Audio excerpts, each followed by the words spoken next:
Matters and privilege and recognition of guests, the Honourable Premier. Well, thank you very much, Mr. Speaker, and welcome back to all of my colleagues after an extended weekend, and I look forward to today's proceedings. I wanted to begin my greetings this afternoon, Mr. Speaker, by saying that the Minister of Health and Wellness and I had the opportunity to meet this morning with Jana Stokes from the PEI branch of the Canadian Cancer Society to sign the proclamation of April being Cancer Awareness Month. Most of my colleagues in here are wearing the daffodil, which is symbolic of the April campaign and the daffodil campaign in general. For the second year in a row, the daffodil sales won't take place exactly how they have due to the COVID restrictions, but we wear these pins to recognize those who have lived with cancer, those who have moved past the journey of cancer, and all of those who have cared for them in the process. So there is an online component this year for the campaign to assist for funds. So please, I asked all Islanders to find that and to support such a worthwhile campaign.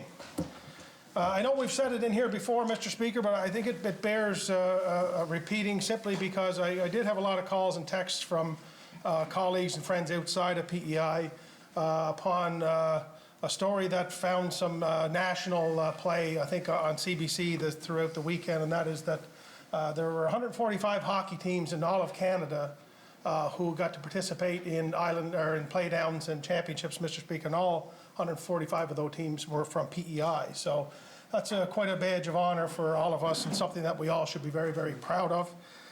And just to the staff of Hockey PEI, Connor Cameron, all of the staff, all the minor hockey associations and parents and volunteers and players and all Islanders really for keeping us safe so we could have that, Mr. Speaker.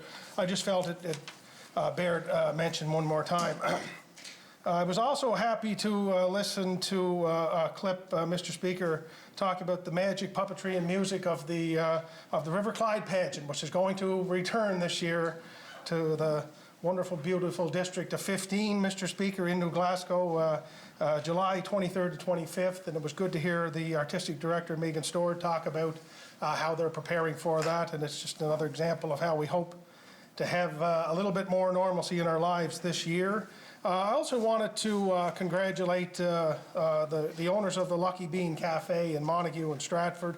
One of my favorite places to go when I head down east for it's really good coffee, which is always the first thing I look for. I drink coffee everywhere and I enjoy it, but particularly good coffee at Lucky Bean and a really good vibe in there, Mr. Speaker, in a great environment. They were awarded two important awards at the Eastern PEI Chamber of Commerce recently, the New Business of the Year and the Community Impact Award. And what I liked best about that was just how they're working with so many of their fellow competitors and other businesses in the region, Copper Bottom Brewery, Bogside Brewery, Caledonia House, and so many others. And I just really wanted to recognize that the contribution that they're making, not just to the economy, but the social fabric and the togetherness of PEI is very, very important. And that's something we're seeing more and more, not just in the Montague area, but all across small business in our province. So thanks for that. And finally, Mr. Speaker, I just would like to recognize that today is the third anniversary of the tragedy involving the Humboldt Broncos junior team, where 16 people lost their lives. 13 were injured and so many more lives were impacted. I got to know Nick Shumlansky, who came here to play hockey at UPEI following the crash, and just wish he and his family and others all the best. And I asked all members and all Islanders to keep all of those individuals and families in their thoughts and prayers. So thank you very much, Mr. Speaker. The Honourable Leader of the Official Opposition. Thank you, Mr. Speaker. I too would like to welcome everybody back after a long weekend. And on this tartan day, and I see the Minister of Finance is spectacularly adorned over there in her tartan, and I have my mom's family tartan on today. And Tartan Day is something which it only happens in North America. It's a North American celebration of Scottish heritage. So it doesn't even happen in Scotland. It started in Canada back in the 1980s, and it sort of spread to other places that have Scottish diaspora. And PEI, of course, is deeply embedded with Scottish influence. The Premier talked about the River Clyde pageant, one of many place names, and New Glasgow would be another one, named after the Scottish settlers who came here. And my own Scottish upbringing, I lived in Glasgow for a while. I was born near Inverness. There's an Inverness here on PEI. My grandmother was born and brought up in Montrose. All of these place names were duplicated here on PEI, and it's lovely to think back to the original settlers, the Selkirk settlers, of course, in the Finance Minister's district, and beyond that, and the influence that they've had on our province. So happy Tartan Day to everybody. On the weekend, I participated with the member from Charlottetown Winslow in a clean-up of the Hillsborough area of our capital city here. And it was lovely. It was a community event organized by some folks who live there. And it was great to get out, pick up some garbage in the district. Sadly, there was a lot of it. And this year was different. Most folks in this legislature, I'm sure, have participated in the WI roadside cleanup and various other community projects. And I mean, you get the usual cigarette butts and Tim Hortons mugs, cups rather, and empty cans. But this year, I was struck by how many masks we picked up. It was quite shocking. Yeah. Tons and tons of discarded disposable masks, it's just a reminder to me that we don't need to do that. This island is a beautiful place. Let's keep it that way. But many thanks to the folks who came out. The member from Charlottetown Winslow, our Capital Region MP Sean Casey was there. Councillor Terry Bernard was there, and a whole bunch of people from the community. So thank you for that. And finally. The Premier and myself and the Minister of Economic Growth, Tourism and Culture and the member from Charlottetown West Royalty, were all present at a ceremony early on in the weekend at the Benevolent Irish Society to celebrate the graduates from the East Prince Connection to Employment program. It was a lovely event. There were, I think, 8 or 9 of them who graduated a 9-month program. And it was just a lovely feel about the thing. And they all talked about what a profound influence that program had on their lives. These are mostly young people, not all, but mostly young people.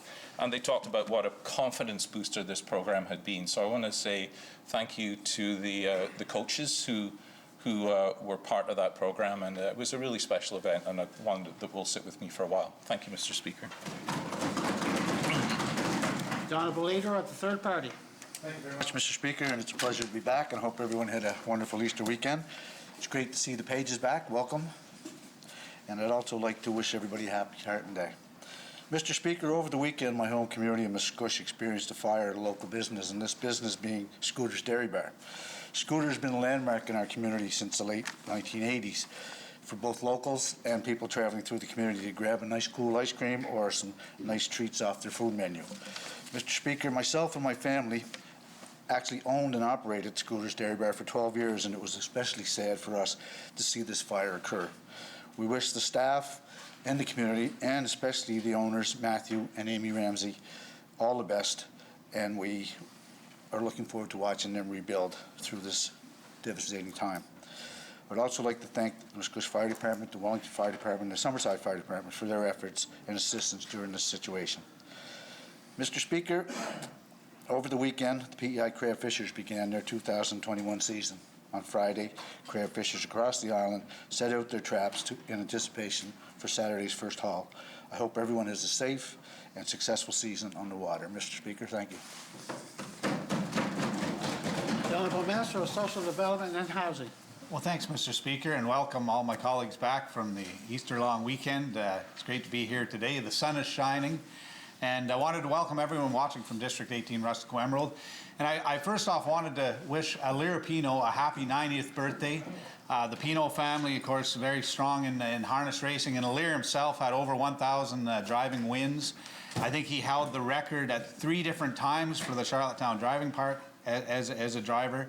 A great family. So happy 90th, Alir. And also, Mr. Speaker, I'm happy to announce here today that ground has been broken for the North Star Arena and Wellness Center in North Rustico. It's officially on its way. Yes, and thanks to the former Minister of Transportation, the current Minister of Transportation, the Premier, for all your help. And we're on our way to the new North Star Arena and Wellness Center. And don't forget to fill the jar. You got to keep filling the jar, Mr. Speaker. Thank you. The Honourable Minister of Finance, Deputy Premier. Thank you very much, Mr. Speaker. It's a pleasure to be back in the legislature after our extended break over the Easter weekend. I hope everyone had a wonderful Easter. I as well want to wish everyone a happy Tartan Day. I've got my sash on, but didn't wear my kilt. It's just to commemorate the Scottish independence. Was signed in 1320, I believe. And growing up, my maiden name is McCrae, and my father was adamant I would learn to play the bagpipes, which I did as a member of the Belfast Pipe Band. And so I was, my Scottish heritage was pushed on me fairly hard, Mr. Speaker, and I enjoyed every minute of it. And I have to say, talking to Scots from when we lived in the Middle East and Indonesia, and how big celebrations were as far as St. Andrew's Day and Robbie Burns Day, and got to don our kilts and our kits and go out, and there was always a band brought in from Scotland, and we did the Gay Gordons and Strip the Willows and all the Scottish country dancing. So I think it makes, especially when you go away, you realize your heritage is important to you, and I think here in PEI, all of the Scottish descendants that were here. I'm a 7th generation Islander. My ancestors came in 1803 on the Polly, and in Belfast especially, we have quite a Scottish heritage, and had the opportunity to go to Scotland twice. And I say once we did the genealogy tour, and you go to a cemetery there, it was like going to the cemetery of the church that I did go to. They were all McCraes and McDonalds and Morsons, and it was it felt like being home, Mr. Speaker. And I just want to reach out to all my friends in the Caledonian Club and all of those who recognize the Scottish heritage today, Mr. Speaker. Thank you very much. The honourable member from Charlottetown, Brighton. Thank you, Mr. Speaker. Of course, I welcome listeners from Brighton and elsewhere listening this morning. I wanted to clarify a word I used last week. I indeed regard youngsters very highly, so highly, in fact, that I think they should be able to vote. But really what I wanted to talk about today was I got my shot this Monday, and it was an incredible, efficient affair. Everything was top-notch, and I got my shot. And I'm, of course, trying to be patient, as all islanders. Come summer, when all who want to have been vaccinated, we, of course, all want to be dancing in the streets for joy. But it looks like our chief health officer has no such plans, and I made a point of squashing our expectations of relief this summer with the cancelling of mass gatherings. I hope this can change. Countries like Israel, for instance, are allowing vaccinated people to gather freely, even if only 30% are vaccinated there. At the end of June, almost all who wants to be vaccinated on PEI will be, so why can't we enjoy our regained freedom? I hope things will change, and we can. Thank you very much. The honourable Minister of Education and Lifelong Learning, the Minister responsible for the status of women. Thank you, Mr. Speaker. It's most certainly a pleasure to rise today on this beautiful sunny day. I hope everyone had a wonderful long weekend.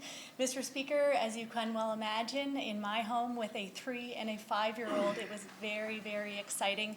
They had us up. I think at one point I heard little footsteps in the house at around 3 o'clock, and then again at around 5:30-ish. Apparently the Easter Bunny hadn't made it yet at 3, so anyway, by 5:30 he or she had arrived. So that was great. Mr. Speaker, I also wanted to recognize today as Invisible Work Day. Invisible work refers to unpaid work that typically goes unnoticed, unacknowledged, and unpaid. In Canada, Mr. Speaker, women spend 1.5 times more time than men on unpaid care and domestic work.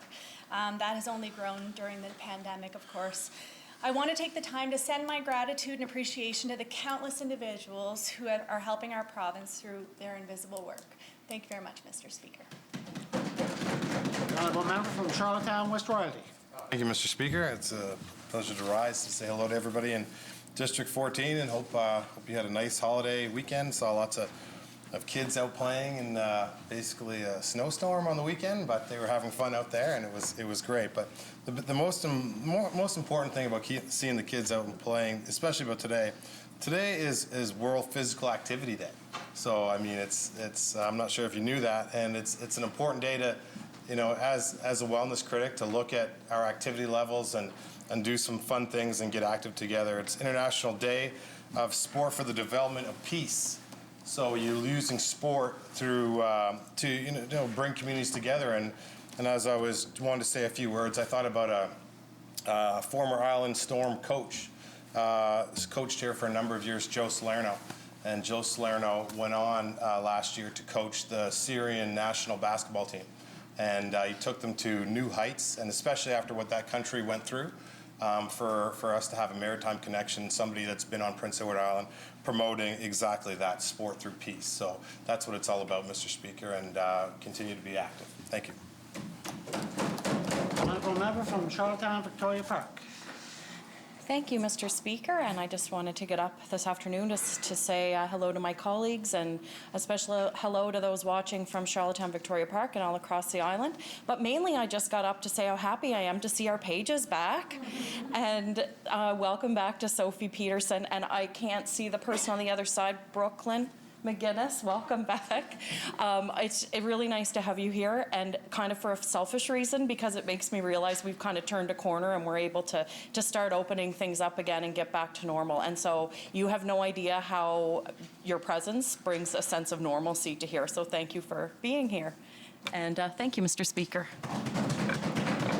The honourable member from Tyne Valley, Sherbrooke. Thank you, Mr. Speaker. And I just also wanted to rise today to acknowledge the loss of Scooter's Dairy Bar. It's not in District 23, but it's very, very close. And I've had many constituents reach out to me that are sad about this loss. Many of us who have gone to that dairy bar many times and enjoyed many treats there. So I wanted to acknowledge what a loss that is to the community, and to give my sincerest thanks to the firefighters at the Summerside Fire Department, the Wellington Fire Department, and the fire department in Musqueam, led by Jason Woodbury, who responded to that fire, and for all the work they did to keep everybody safe. Thank you, Mr. Speaker. Honourable members, a couple of weeks ago I stood up and I congratulated our Ringette Association in Surrey for all their gold medals. And I wanted to hold on to the moment, but everybody was talking about hockey, and I thought I'd talk about Ringette. But I have here right to my left is Brooklyn McGinnis, is a gold medal winner. So she made not only Prince Edward Island proud, but she made District 1 very proud too. Thank you, Brooklyn. Member's statement. The honourable member from Charlottetown, Victoria Park. Thank you, Mr. Speaker. It is in the best interests of the child to deprive them of the ability to express their views in our democratic system. This is a question I have sought to address with the Election Age Act, which would lower the voting age to 16 in municipal and provincial elections in PEI. In short, I don't believe there is any justifiable benefit in preventing capable Islanders from voting. It is remarkable that on a bill regarding the rights of youth, the debate in this House has offered such a minimal focus on children and youth, instead opting for resolvable administrative concerns and a heavy emphasis on the opinions of adults. If anything, it reinforces a point UNICEF Canada made in a submission to the House of Commons, which supported lowering the voting age. The inability to influence their elected representatives is a major reason why children's rights are not afforded the priority consideration they are due. It is sad, excuse me, Mr. Speaker, while our courts have already recognized the capacity of children to express their views in accordance with their maturity, and despite a UN convention that requires us to consider the best interests of the child in all actions, some people choose to dismiss and ignore the evidence and experts. And to what end? Defeating the bill would only deprive perfectly capable Islanders of expressing their will in our democratic system. In many respects, our youth are much further along than the generations that came before them. They don't entertain climate skepticism. They fiercely advocate for a more equitable and inclusive society, among many other things. I have so much hope in our young people, and they have so much hope for their community. It is truly sad that many do not share a similar hope in the abilities of our youth. Again, I ask, is it in the best interests of the child to deprive them of the ability to express their views in our democratic system? Mr. Speaker, my bill is to make our democracy more inclusive, based on the best available evidence and expert advice. It remedies exclusionary and discriminatory laws for which there is no valid justification. It is our job as legislators to uphold our democracy, to strengthen it, and to expand it. If we aren't up to the task, perhaps we should reconsider our place in this House. Thank you, Mr. Speaker. The honourable member from Tignish Pomeroy, Deputy Speaker. Thank you very much, Mr. Speaker. As we move towards the recovery phase, a number of local gaps have been exposed in our province and in Canada. For instance, there's an obvious need to encourage more Islanders to pursue new opportunities in higher education, which then results in better job opportunities. But there is a problem. I've spoken with many young families in my community who point to the cost of childcare as an impediment to educational programs and employment. The fact of the matter is, Mr. Speaker, not everyone has extended family that can provide childcare, and not every family can afford the costs associated with it. And we know the struggles faced by young families: rent or mortgage payments, keeping up the grocery bills, which are rising dramatically, the high cost of heat and electricity, which may soon be additional increases, and of course, the need to support children with recreational and extracurricular activities.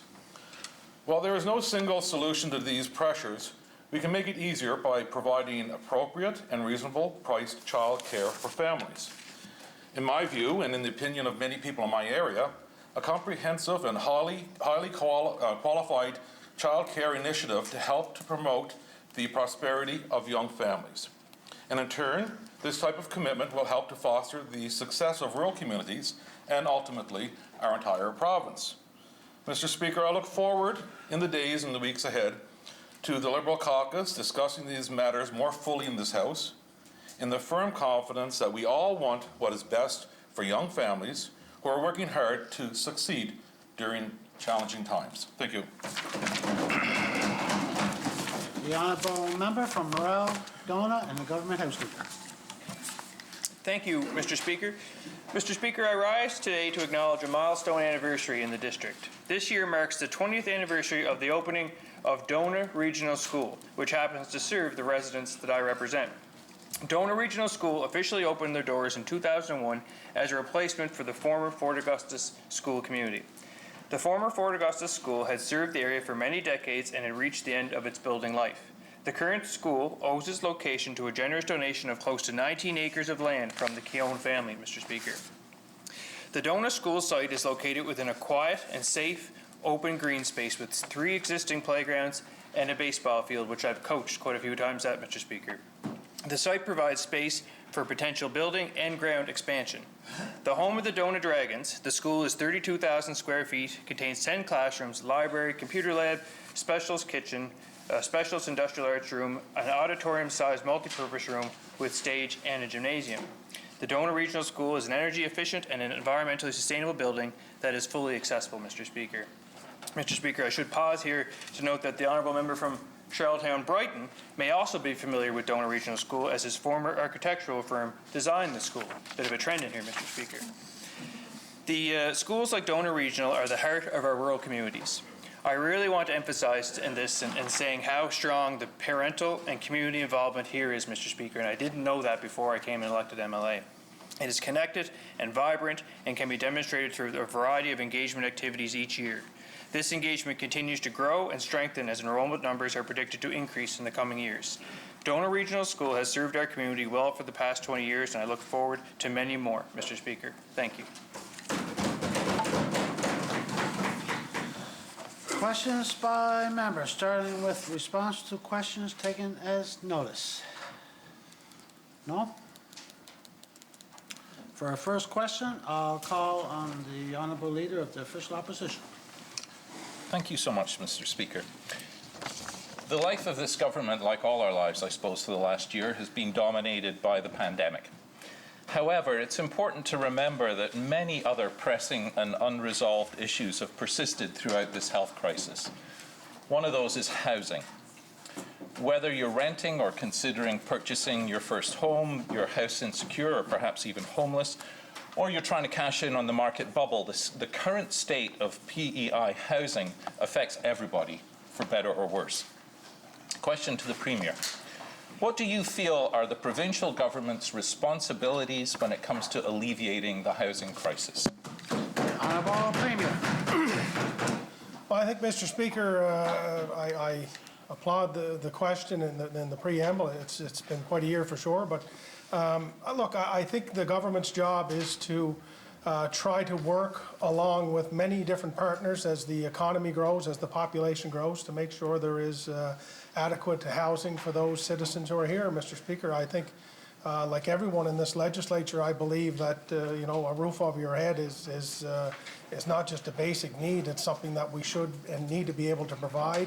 Our government has been trying to follow along from the investments made by other governments to work with partners to do that, Mr. Speaker, and we will continue to do it. But I think it's our job to try to do the very best we can to provide adequate quality housing for those who need it. The Honourable Leader of the Official Opposition. Thanks, Mr. Speaker. One of the challenges, of course, when faced with tackling the housing crisis is in assigning clear responsibility. It covers so many different departments. The Department of Social Development and Housing, of course, contains the word housing in its description, but it's clear that most of the time that refers only to social housing, which is just a very small part of the housing continuum. Again, to the Premier, who in your cabinet is responsible for overseeing a comprehensive housing strategy for our province? Honourable Premier. Well, Mr. Speaker, it's ironic that that would be mentioned because there was a conversation we did have today and have had for a number of weeks at our cabinet table. I think there are some overlaps, as the leader has suggested. I think that the housing initiatives that we have through social development and housing are, as of right now, of a social assistance type nature. I think that needs to change and expand, and I think over the weeks and months ahead that you will see a lot of that portfolio actually go into the social development and housing department, because I think we need to be making sure we're doing a strong and comprehensive job of housing in general, not just for those at the lower end of the economic scale. The Leader of the Official Opposition. Well, of course, I'm happy that it's being discussed in Cabinet today, but this crisis has been ongoing for over 3 years, and it's disturbing to me that we're talking about the same issues today as we were back 3 years ago. The slight improvement in vacancy rates recently is most likely due largely to short-term vacation rental units being switched to long-term units. And once the pandemic is behind us, the chances are that these units will revert to being STRs, and the intensity of the rental situation here on PEI will ratchet back up again. To the Premier, what proactive steps are you taking to prevent us from ending up where we were a year ago when the vacancy rate here on PEI was the lowest in the entire country? Honourable Premier. Mr. Speaker, I find it a little bit ironic that when the number is convenient for the opposition and the story they want to put forward, that it's entirely accurate and should be quoted. But then when the number gets better, you hear comments like it's likely because of this and we really can't trust the number. I think you need to trust the number, Mr. Speaker. I think you need to look around and see the investments that are being made. I talked to the mayor of Summerside, Mr. Speaker, who in 27 years in municipal government has never seen in his lifetime the development of rental units as he's seen in the city of Summerside. You could hardly throw a rock here in Charlottetown without hitting a new development, Mr. Speaker. We're trying our very best to follow along the great strides made by the former government in terms of investing in this, Mr. Speaker, but we've had a long way to go, there's no question.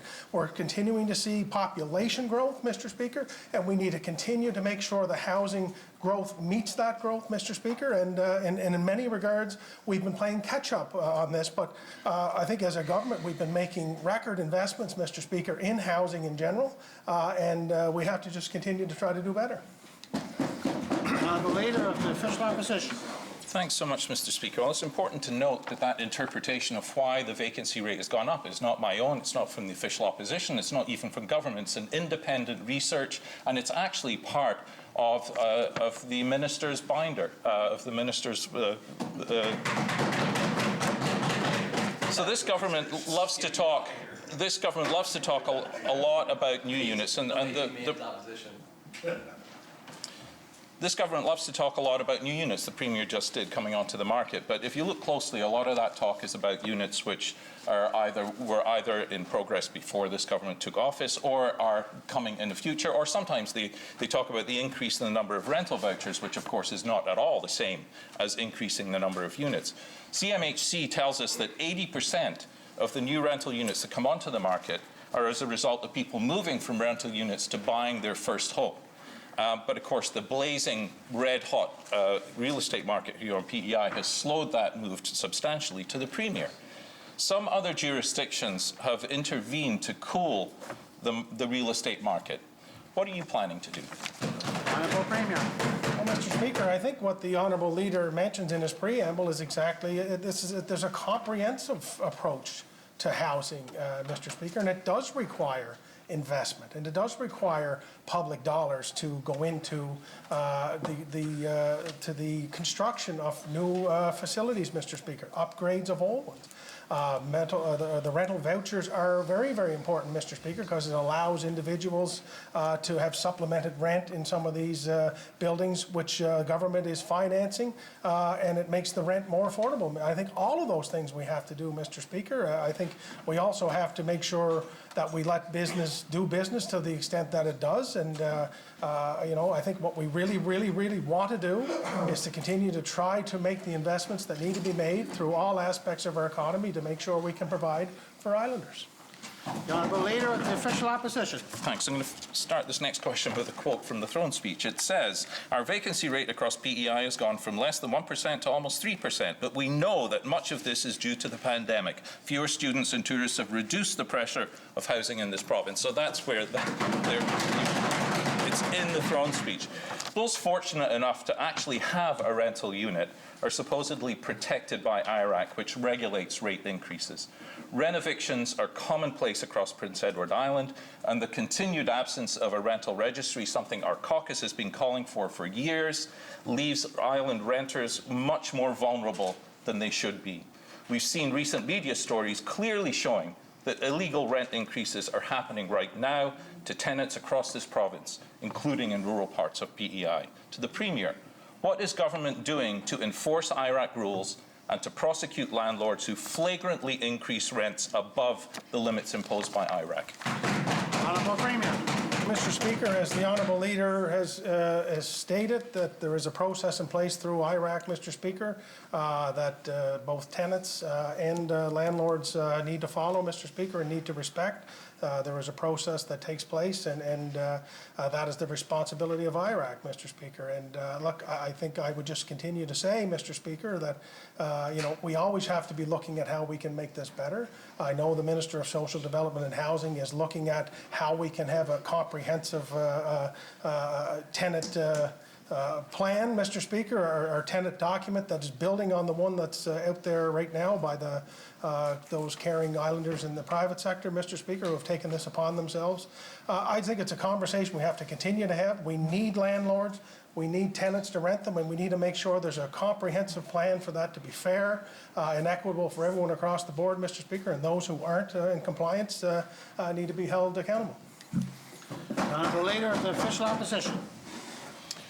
Thanks, Mr. Speaker. So, zero action by this government to mitigate unaffordable housing prices, the continued proliferation of unregulated short-term rental units, no timeline on when the new piece of legislation, the Residential Tenancy Act, is going to come forward, missed opportunities to access federal funds for new builds, continued absence of inclusionary zoning policies, an inactive housing hub, on and on and on. To the Premier, 2 years since the official opposition started pleading with this government to take action on this file. Am I wasting my time asking you to have any sort of action at all on PEI's housing crisis? Honourable Premier. Mr. Speaker, I can certainly say he's not wasting his time, but I wish he would listen a little bit more to what we're doing, Mr. Speaker. I know facts can be stubborn, inconvenient things, Mr. Speaker, but the facts are what the facts are. There's record investment in housing in this province, Mr. Speaker. Record.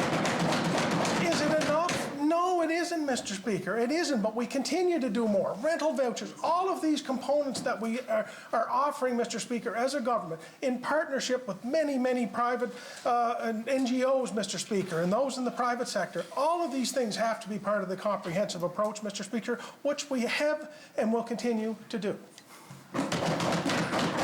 Charlottetown, Victoria Park. Thank you, Mr. Speaker.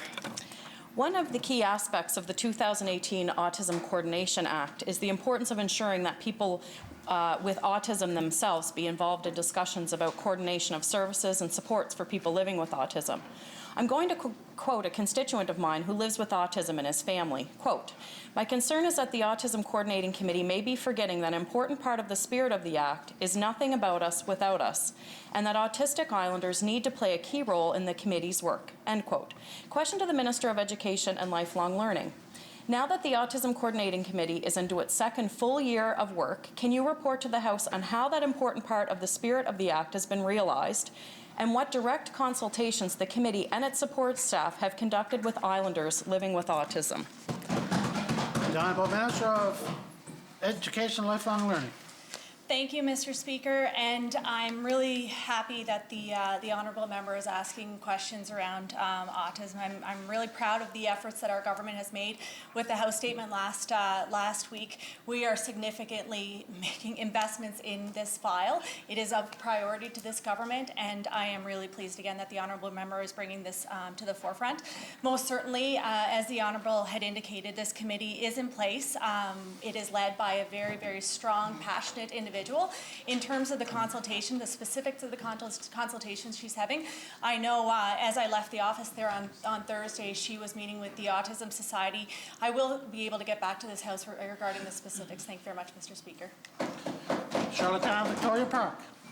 Thank you, Mr. Speaker. I've been asking some questions around the Autism Coordinating Committee and have not received any direct answers other than through minister statements here in the House. Question to the Minister of Education and Lifelong Learning. Can you please provide us with an update on the work of the committee and share with us how parents can access meeting minutes so that they can stay up to date and involved? Minister of Education and Lifelong Learning. Thank you, Mr. Speaker. With regards to the work of the committee, again, speaking of the House statement that I had made last week, there has been significant investments in this file. I know the committee is very active with regards to the minutes. I can certainly get that back. I absolutely am committed. I will share those with the honourable member across, and I'm certainly committed to making sure that those are public. Thank you very much, Mr. Speaker. Charlottetown, Victoria Park. Thank you, Mr. Speaker. A few of us in here attended the first two meetings for the creation of a national autism strategy for Canada, engaging with families living with autism and hearing of their challenges and barriers they face, wait times, lack of access to needs-based therapy, and on and on and on. It shows these families are struggling, and we need more than only school-based support. PEI really is the lighthouse to the rest of Canada right now, so we need to live up to that. Stars for Life would like to be a state-of-the-art autism life skills training center where they look at individuals and families and work together to support families all along their life journey from birth throughout their whole lives, but they need our support. Question to the Minister of Education and Lifelong Learning. Beyond the school-level changes announced last week, what other autism services and supports are you providing, and how are they reflected in the budget? The Honourable Minister of Education and Lifelong Learning. Yes, thank you very much, Mr. Speaker. And I know that the honourable member across so often tells me about early intervention, early prevention, how important it is. So, Mr. Speaker, the investments that this government they start in the early years, upwards until the adult years, and most certainly there are a number of different supports through accessibility, which my colleague, the honourable member of Social Development and Housing, is responsible for. And by all means, I know we're discussing the budget today, and I do look forward to delving into some of those budget priorities. Thank you very much, Mr. Speaker. The Honourable Member from Charlottetown, Brighton. Thank you, Mr. Speaker. In the past, CADC has been extraordinarily successful in guiding the development of downtown Charlottetown. First came Harborside 1, the first waterfront development, then came Confederation Mall and the first parking garage. Later came more parking garages, the landing part, and the convention center. Question to the minister responsible for Charlottetown. What are you doing to ensure that CADC continues its positive role in developing the capital region? The Honourable Minister of Economic Growth, Tourism and Culture. Thank you, Mr. Speaker, and thank you, honourable members. So CADC would fall under our department. We've had numerous meetings and updates. CADC does a great job for Charlottetown. They're going to continue doing that. We're always looking at different projects that they present to us, and CADC is going to be around for a long time. We're going to do whatever we can to support them. Charlottetown Brighton. Thank you, Mr. Speaker, and thanks for the Minister of Charlottetown. Recently, the creative director of CADC's design competence, landscape architect Ernie Morello, retired, leaving CADC with just management capability. This is disturbing, as having a design professional in charge is a rare sight on PEI, even as we promote our visual heritage. Question to the Premier. What are you doing to ensure that CADC will continue its proud list of creative projects? The Honourable Premier. Speaker, I think you could count me among those who believe that CADC does a wonderful job for the city of Charlottetown and the surrounding areas. I believe that will now even include Cornwall now, Mr. Speaker, which is a wonderful thing. It was dead, Mr. Speaker, when we got here. We brought it back to life, Mr. Speaker, because it was important. And I'm happy to have done that. There's a new board in place, Mr. Speaker. I think they have gone through or are going through the process to hire a new CEO, Mr. Speaker, or executive director there, and I look forward to seeing that person take the job and begin to fill out the office as is needed, Mr. Speaker. Charlottetown Brighton. Thank you, Mr. Speaker. A shared waterway or harbour is a common sight. Think Halifax-Dartmouth or Ottawa-Gatineau. The Charlottetown side is almost fully developed, but potential for development exists on the Stratford side, especially at the former Sewage Lagoon site. Question to the Minister of Transportation and Infrastructure. You live in Stratford and drive across the bridge every day. What do you see as the potential role for CADC in Stratford? The Honourable Member of Transportation, Infrastructure. Thank you very much, Mr. Speaker. Mr. Speaker, when the Honourable Premier first gave me the honour to come into Cabinet, he also asked me to take on the role of being the Minister responsible for Charlottetown as well, which I gratefully took on. And one of the first mandates and the direction from the Premier was to put life back into CADC, and that's exactly what this administration has done and is doing moving forward. With regards to Stratford, we've had many investments with CADC. The CGI building, for example, on the waterfront in Stratford is just one great example. But Mr. Speaker, there's a lot of projects, a lot of work potentially coming up in Stratford in the very near future, and I'm sure the CADC will be a partner there as well. Thank you, Mr. Speaker. Charlottetown Brighton. Thank you, Mr. Speaker. Well, CADC has been lying dormant for quite a while now. We and our environment need more families without a car. Families and individuals who use walking, bikes or public transportation instead of cars.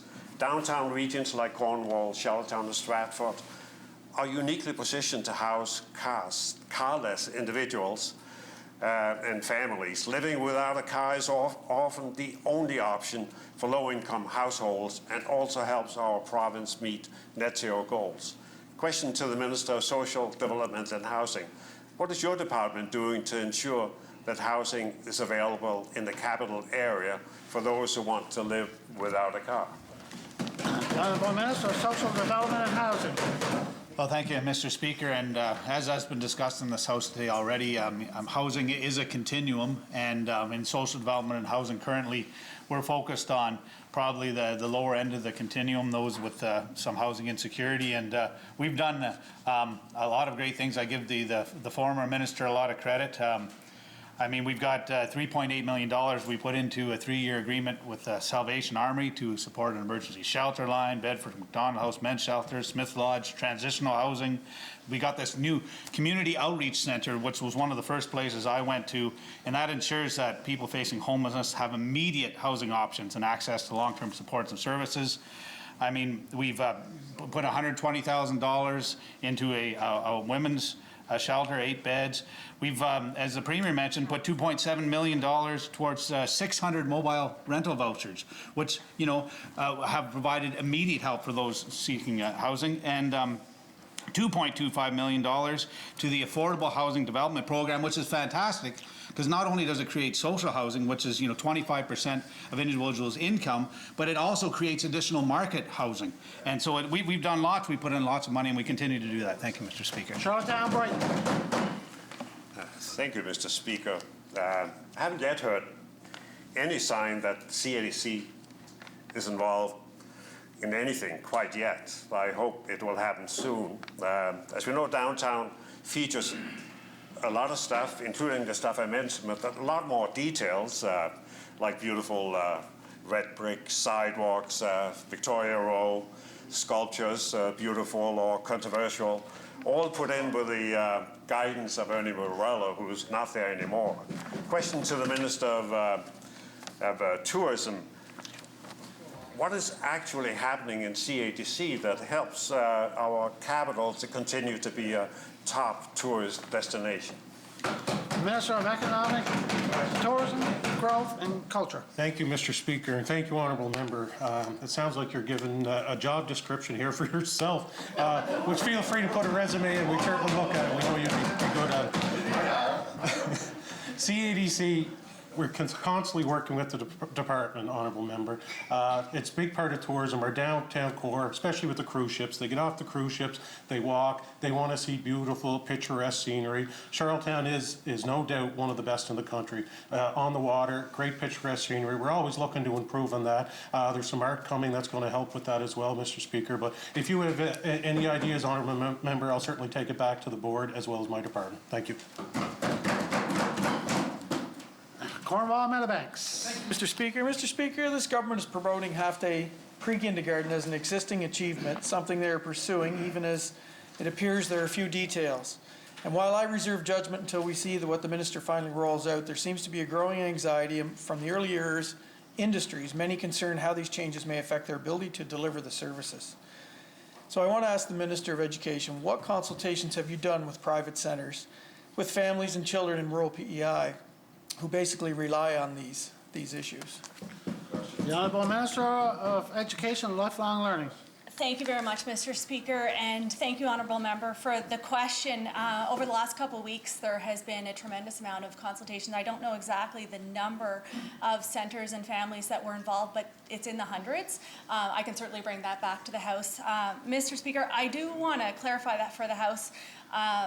With regards to the pre-K program, so currently this program is already offered in centres. So 76% of island children, island 4-year-olds, are already taking part in this program, and it's extremely successful. Actually, in fact, my child is in the pre-K program. So most certainly, we want to ensure equitable, accessible access for students, for children across the island, and we are committed to doing so. I'm really excited about the rollout here in September, and I've heard wonderful things from the community who are in fact just so thrilled that our government is pursuing this. So thank you very much, Mr. Speaker. Cornwall, Meadowbanks.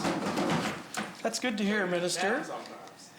By only supporting 15 hours of pre-kindergarten a week, how will parents manage half-day pickups, and where will they access care for the other half-day, as nearly all centres do not offer half-day services? The Honourable Minister of Education and Lifelong Learning.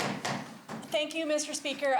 That's a very important question, one that has most certainly come up in the consultation process.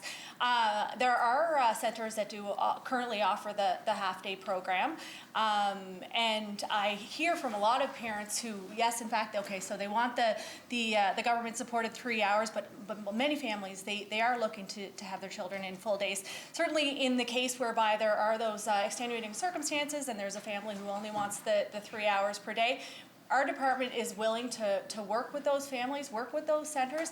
We have the utmost experience in our department, the expertise, and we are just fully committed to ensuring a successful rollout here in September. Thank you very much, Mr. Speaker. Cornwall Meadowbanks for second supplementary. Thank you, Mr. Speaker. And those are all good initiatives, but I guess what we're getting to is we're getting close to worry timelines here for the fall season, and people are starting to come up on the summer. And Minister, when can the operators and families finally expect to hear details on a rollout of this plan, which has now been announced not once but twice by this government? The Honourable Minister of Education and Lifelong Learning. Thank you very much, Mr. Speaker. And again, extensive consultation. We are working with the sector. We are working with communities. Mr. Speaker, I am coming to the floor this afternoon with the budget for the early learning and childcare sector or file. Mr. Speaker, there's been a 41% increase in early learning and childcare. 41%, Mr. Speaker. Most certainly there are some details still to be worked out, but like I said, there's been hundreds of folks involved in the consultations. There will be a successful rollout in September. Cornwall Meadowbanks. Thank you, Mr. Speaker. Well, the hundreds involved in the consultation are obviously, there's someone missing because we're starting to get calls, and I'm assuming I've been copied on emails that you received as well. Home-based daycare centers could potentially be the most challenged in their efforts to accommodate the pre-K initiative, and they are starting to grow concerned that they may not have ample time to provide input. As well, these centers are the ones that have the least amount of flexibility on their infrastructure and ability to alter their services. How do you expect, Minister, home-based daycare centers to accommodate any required programming or infrastructure alterations required with the timeline that there's been nothing released to date? The Honourable Minister for Education and Lifelong Learning. Thank you, Mr. Speaker.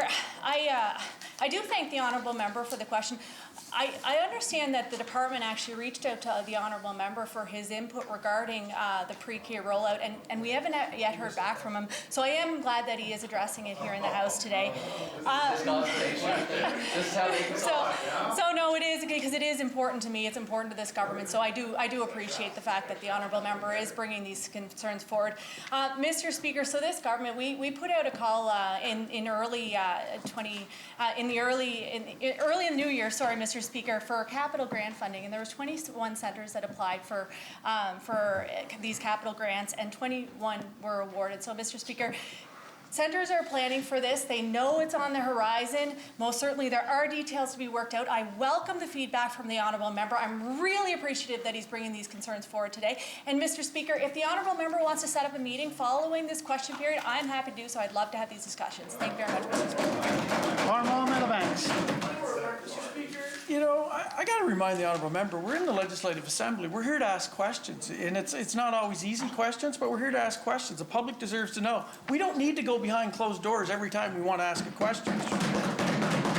Mr. Speaker, this minister and this government has months to work out the details for this program. The former Minister of Education announced this initiative in early 2020.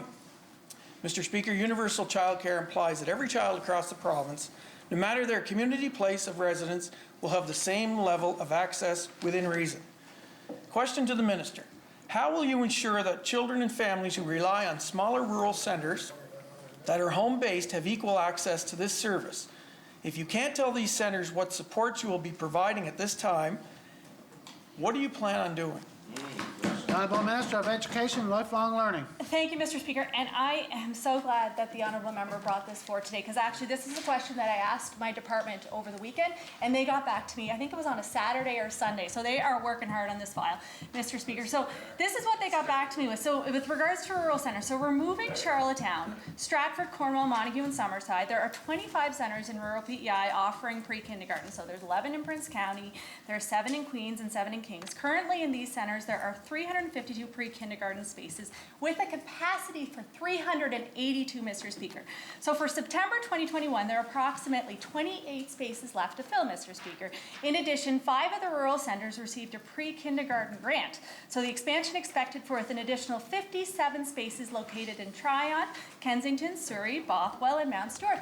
Thank you very much, Mr. Speaker, and I'm glad whoever's watching out there, Mr. Speaker, I hope that I've informed them today with regards to our spaces in September. Thanks very much. Cornwall Meadowbanks for second supplementary. Well, we're looking forward to the final report, and I'm sure you'll be on the floor, and some of these questions may come up later today, Minister. But, Minister, we've heard over and over again that the childcare spaces and pre-K could have effect on infant spaces at some of these private centres.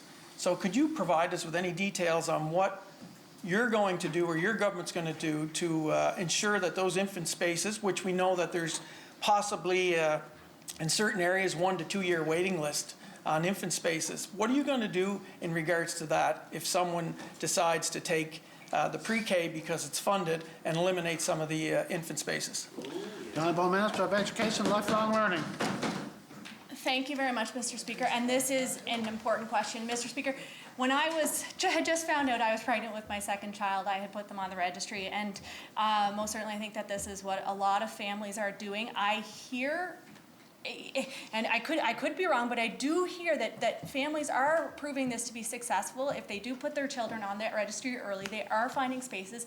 Mr. Speaker, I understand that this is a concern for family. This is a concern for centres. I do want to address this concern. Mr. Speaker, if there is families that the member across knows about, please make sure that they reach out to me, reach out to the department, and we will work with those families and we will work with centres to address this. Thank you very much, Mr. Speaker. Charlottetown West Royalty. Earlier this year, we saw reporting indicating that 10 island public schools do not have modern air ventilation systems.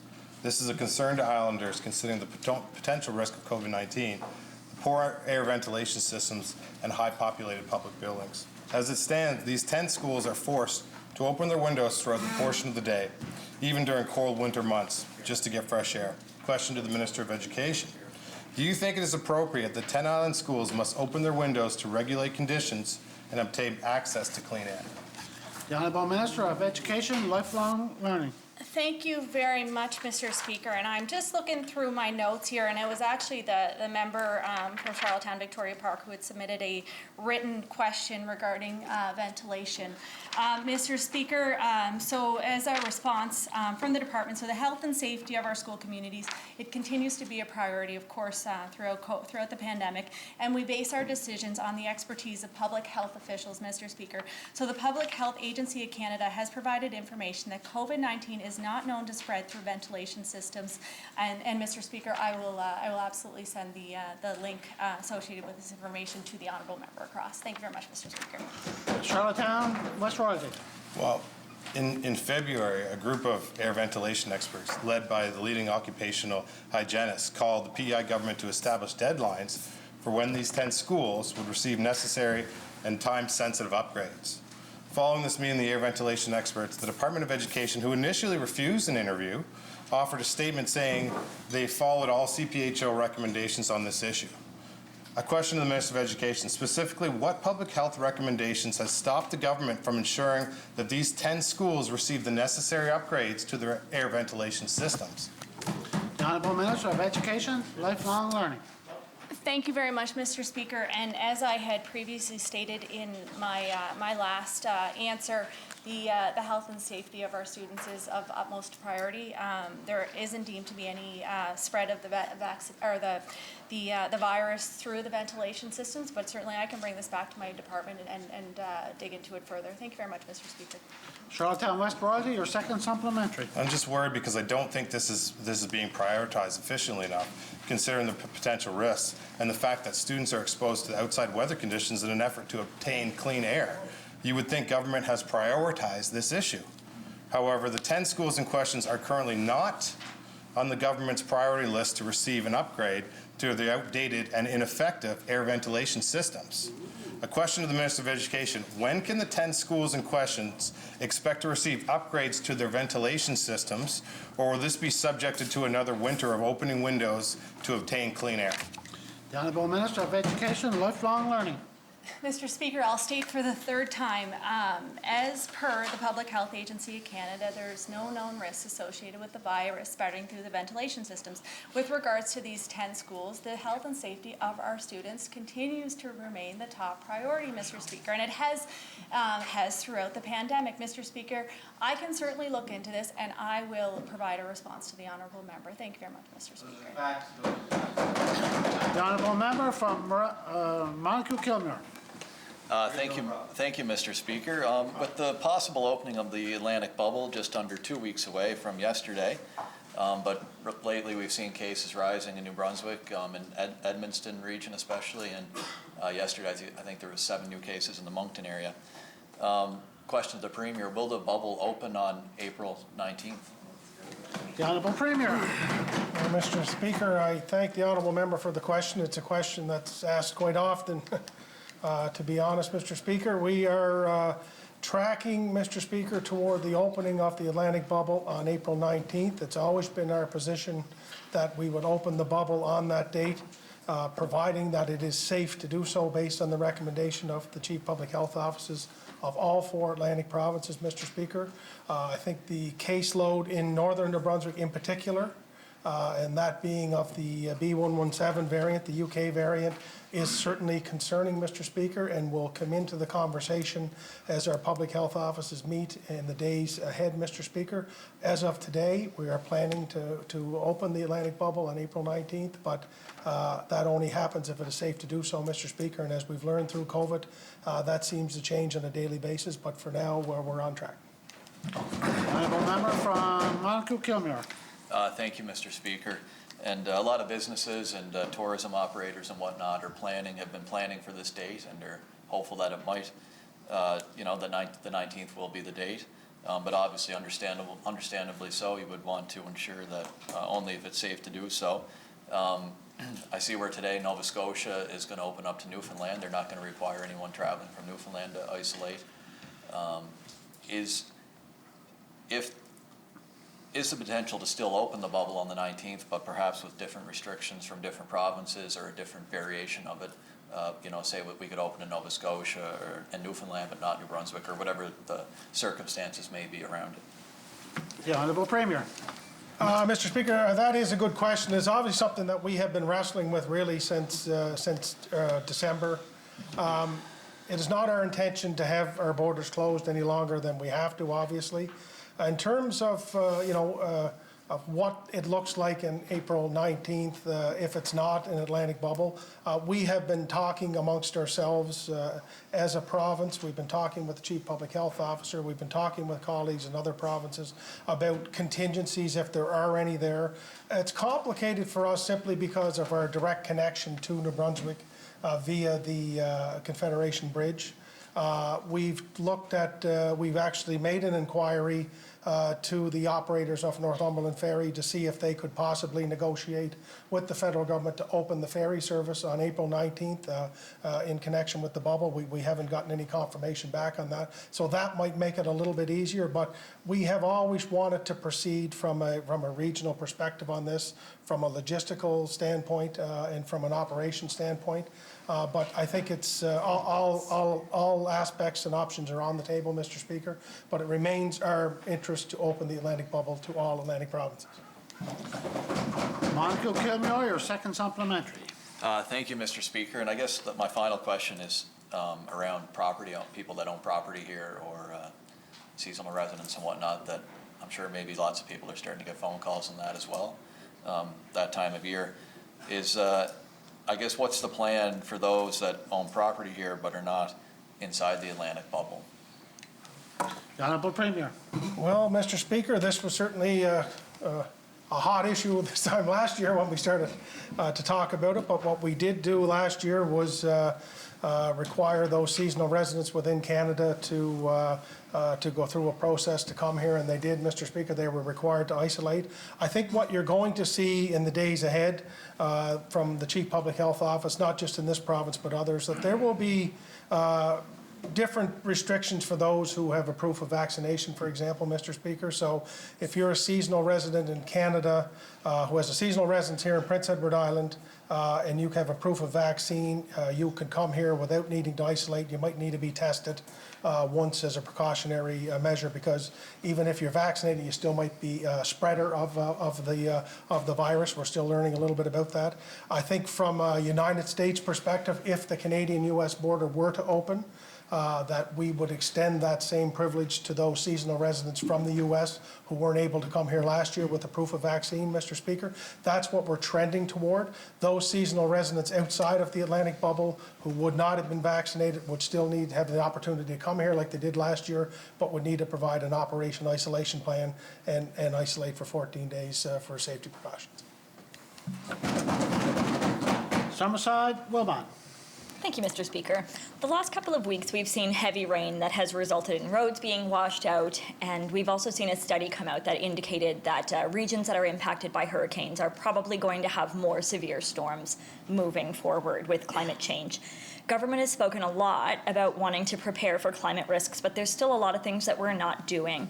We share flood risk data with people if they ask, but we have to be more proactive than that. People stand to suffer huge amounts of damage by developing in areas that are at risk of flooding. And despite this, it's hard to believe that we actually have no regulations in place that prevent people from building in areas that are at risk of flooding. Question to the Minister of Climate Action. When will government implement regulations to prevent further development from areas that are at risk of flooding? The Honourable Minister of Environment, Energy and Climate Action. Well, thank you, Mr. Speaker. So we have a number of initiatives underway currently. I know that haven't been talked about in this House yet, but one of the things that we've talked about is our buffer zone program that nobody's asked me any questions on, so I haven't had a chance to talk about the details of yet. But it's going to be a good program, and it's going to be something that I'd love to talk about someday if someone would ask me questions on it. We have a lot of modeling in place, and obviously there's areas that are at risk here on Prince Edward Island and will continue to be at risk as we go forward. We have to look at several factors, and telling people that they can't build there might not be the first option. There may be other ways that we can mitigate. There are other options to look at, and right now, we're looking at all options that are on the table. I wouldn't throw anything out the window, and I'm not going to start telling people to not develop in certain areas at this point in time. There may be methods to build that may be more suitable for those areas, however. Thank you, Mr. Speaker. Summerside Wilmot. Thank you, Mr. Speaker, and I promise to ask the Minister lots of questions when he's on the floor with his budget, so don't you worry. As an island, our province is especially vulnerable to climate change and increased risks of flooding. This is particularly concerning when you consider the risks to our vital infrastructure, roads and bridges that keeps our communities connected. Question to the Transportation Minister. Has government conducted any cost or risk analysis of the potential flood-related costs to island infrastructure? And if so, will you table it? The Honourable Minister of Transportation and Infrastructure. Thank you very much, Mr. Speaker. Mr. Speaker, I'd have to go back in the department to get specifics on that, but I know, for an example, when I was Health Minister, we were doing the necessary pre-construction work at the mental health campus over by the Hillsborough Hospital, that certainly we had to do a tremendous amount of work around flood mitigation and flood controls there because of the raising of the water table and also erosion in that area. So, Mr. Speaker, certainly I'll go into the department, and if there's specific information that's available, I'll certainly bring it back. Thank you, Mr. Speaker. Summerside Wilmot, final question. Thank you, Mr. Speaker. And that's actually one example where we are using flood data developing going forward, but we're not in most cases, and therein lies the problem. Mr. Speaker, a lot of work is being done in preventing flood damage, things like land use planning and protecting wetlands, and it often happens at the municipal level. Earlier this month, the Intact Centre on Climate Adaptation for the University of Waterloo reported that of the 16 Canadian cities they've assessed for flood preparedness, Charlottetown tied for second worst in the country. Question to the Minister of Climate Action. What are you doing to help island communities improve their flood preparedness? Honourable Minister of Environment, Energy and Climate Action. Thank you, Mr. Speaker. So, yes, Charlottetown is one of the areas that has always seen flooding. There's never a rainstorm goes by that you don't see them out there putting the sandbags down at the Delta Hotel, or there's never a time when you go by the car wash out here on my way in Grafton Street that you can't drive through because it's so full of water. So this is an ongoing issue. It's existed for a number of years, and obviously it's going to get much worse as we move forward. But there's more than just Charlottetown in the picture here on Prince Edward Island. We have all of our rural communities and all of our coastal communities. We have coastal infrastructure all over the place that already belong to our province, as the Minister of Transportation could speak to better. But there's a lot of protection work being done to protect that currently. We're looking at what our options are as far as what the future is going to hold for each municipality, not just Charlottetown. Charlottetown has a lot of resources and planning and abilities to make plans for themselves. We will be there to help them along where there's needed. There's a lot of smaller communities here in Prince Edward Island who need our resources and need our help now. And we hear from small communities every single day who has municipal infrastructure that they're worried about, municipal infrastructure that they could lose if we don't help them do some sort of mitigation pattern to help keeping you know, sewer lines from tumbling into the ocean, or roads that they own from tumbling, or buildings that are owned from tumbling in because of the impacts of the rising water level. And I know I just have to look down the coast, and I commented from my house the other morning that there's a foot of the bank gone at the point, and I can see where the sod is hanging over, and it's hanging like that far. It was the same last spring. So that's 2 years of that much movement in that area where I can see in the place where I've lived the last couple of years. So this is a serious issue, and we have to look at how we can help some of these small areas quickly, because they're not going to have the planning resources to do it, and they're not going to be able to get themselves there if we're not there to help them. Thank you, Mr. Speaker. End of question period. Statements by members. The Honourable Minister, Stephen? Oh, it's me. The Honourable Minister of Environment, Energy and Climate Action. Thank you, Mr. Speaker. I forgot about this. Mr. Speaker, in 2020, we established a $1 million annual climate change fund to support the development of innovative solutions to address the threat of climate change. The goal of the fund is to empower people with various backgrounds, experiences, and expertise who work in a range of sectors across the island to contribute to climate action. We are currently looking for new applicants with a deadline of April 30th. Projects may fall into the following areas: adapting to projected impacts of climate change, reducing greenhouse gas emissions, increasing opportunities for carbon sequestration, building capacity and resilience through public outreach and education, or expanding climate change research and knowledge. The Climate Challenge Fund will accept applications from businesses, municipalities, academic institutes, organizations representing cultural diverse communities, and non-for-profit organizations doing projects in Prince Edward Island. Islanders can find detailed criteria for applications and more information on the provincial website. I encourage Islanders to apply to the fund and take action in their daily lives. Creating a more sustainable future starts now. Thank you, Mr. Speaker. The Honourable Member from Summerside, Wilmot. Thank you, Mr. Speaker. And of course, I'm glad to hear that a second round of the Climate Challenge Fund is going to be coming forward. The projects that were announced in the first iteration were certainly impressive. There's a lot of potential that are particularly interesting. I think there were 11 or 12 projects that were funded last time. I am of the impression that this is a $1 million fund, and it does look like most of that is already accounted for in the first run. So I'll be interested to see how many new projects we're able to fund. But all in all, Mr. Speaker, excuse me, I'd say this is an exciting announcement. Thank you, Mr. Speaker. The Honourable Leader of the Third Party. Thank you, Mr. Speaker. I'd like to thank the Minister for the continued commitment to climate change, to the Climate Change Fund. This fund is provided local groups with funding for a variety of valuable projects throughout our island communities. And it's great to see this second round. We know climate change does exist regardless of the debate on the issue within the Conservative Party of Canada.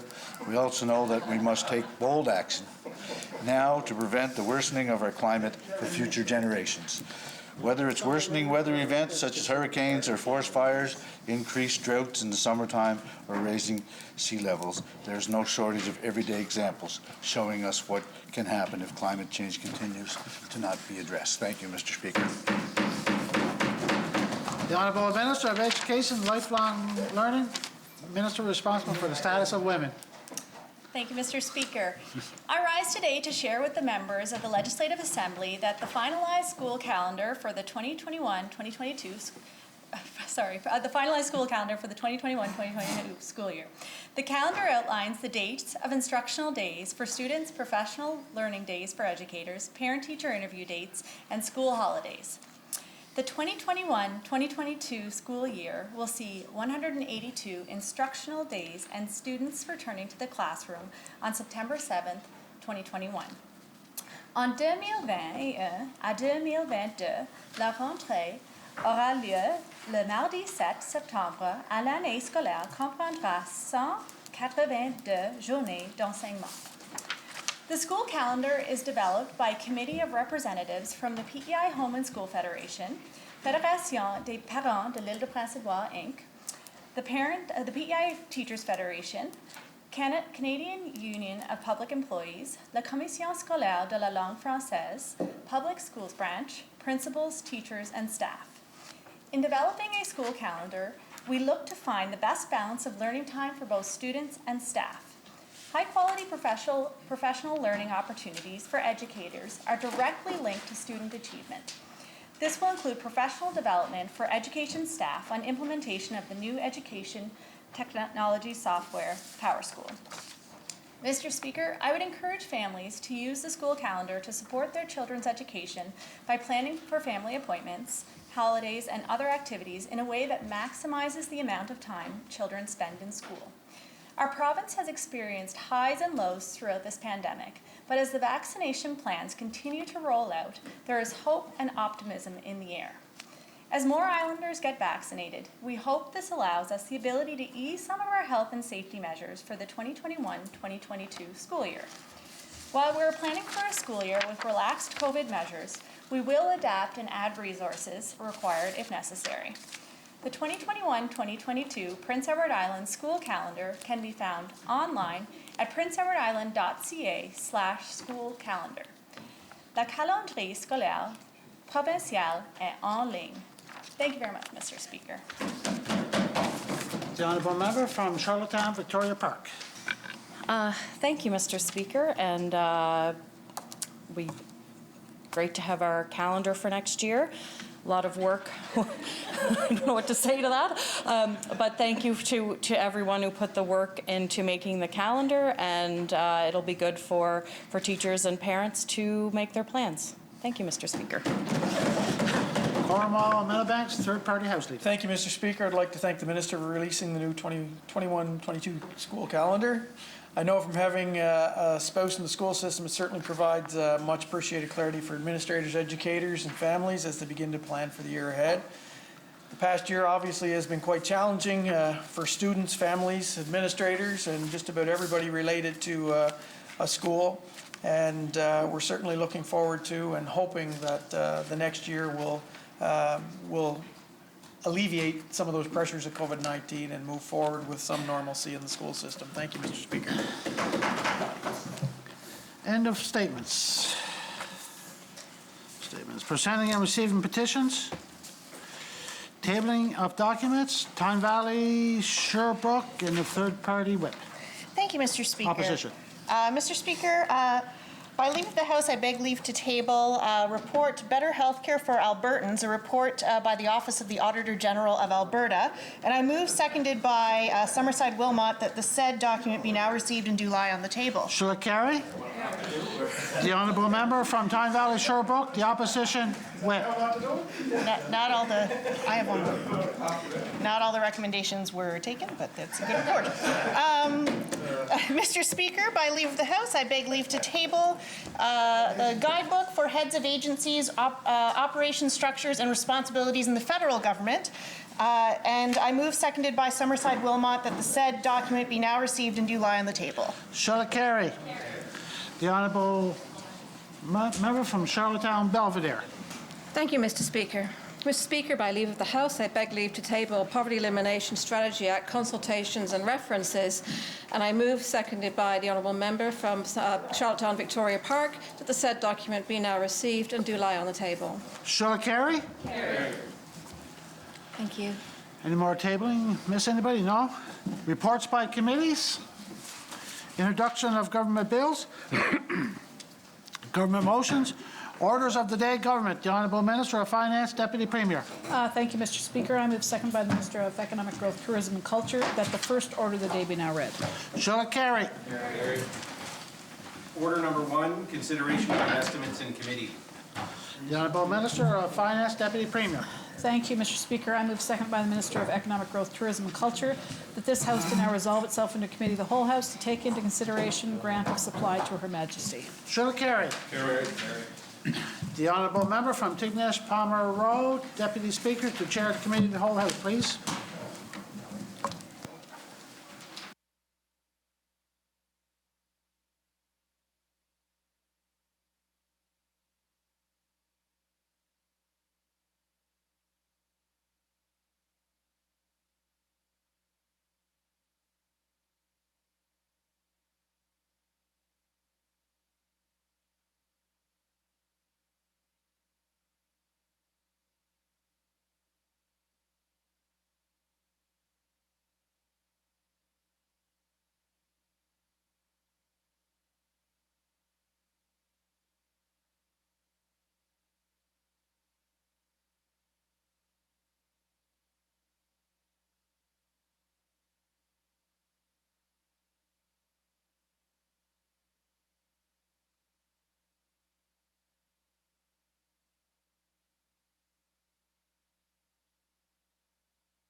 is now in the Committee of the Whole House to take into consideration the grant of supply to Her Majesty.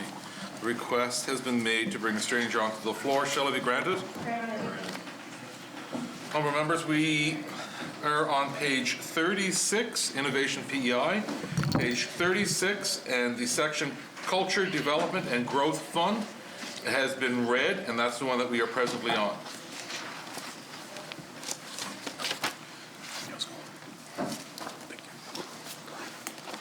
Chair? Sure. I've just got copies of responses taken back from last week on the budget that I'd like to pass around.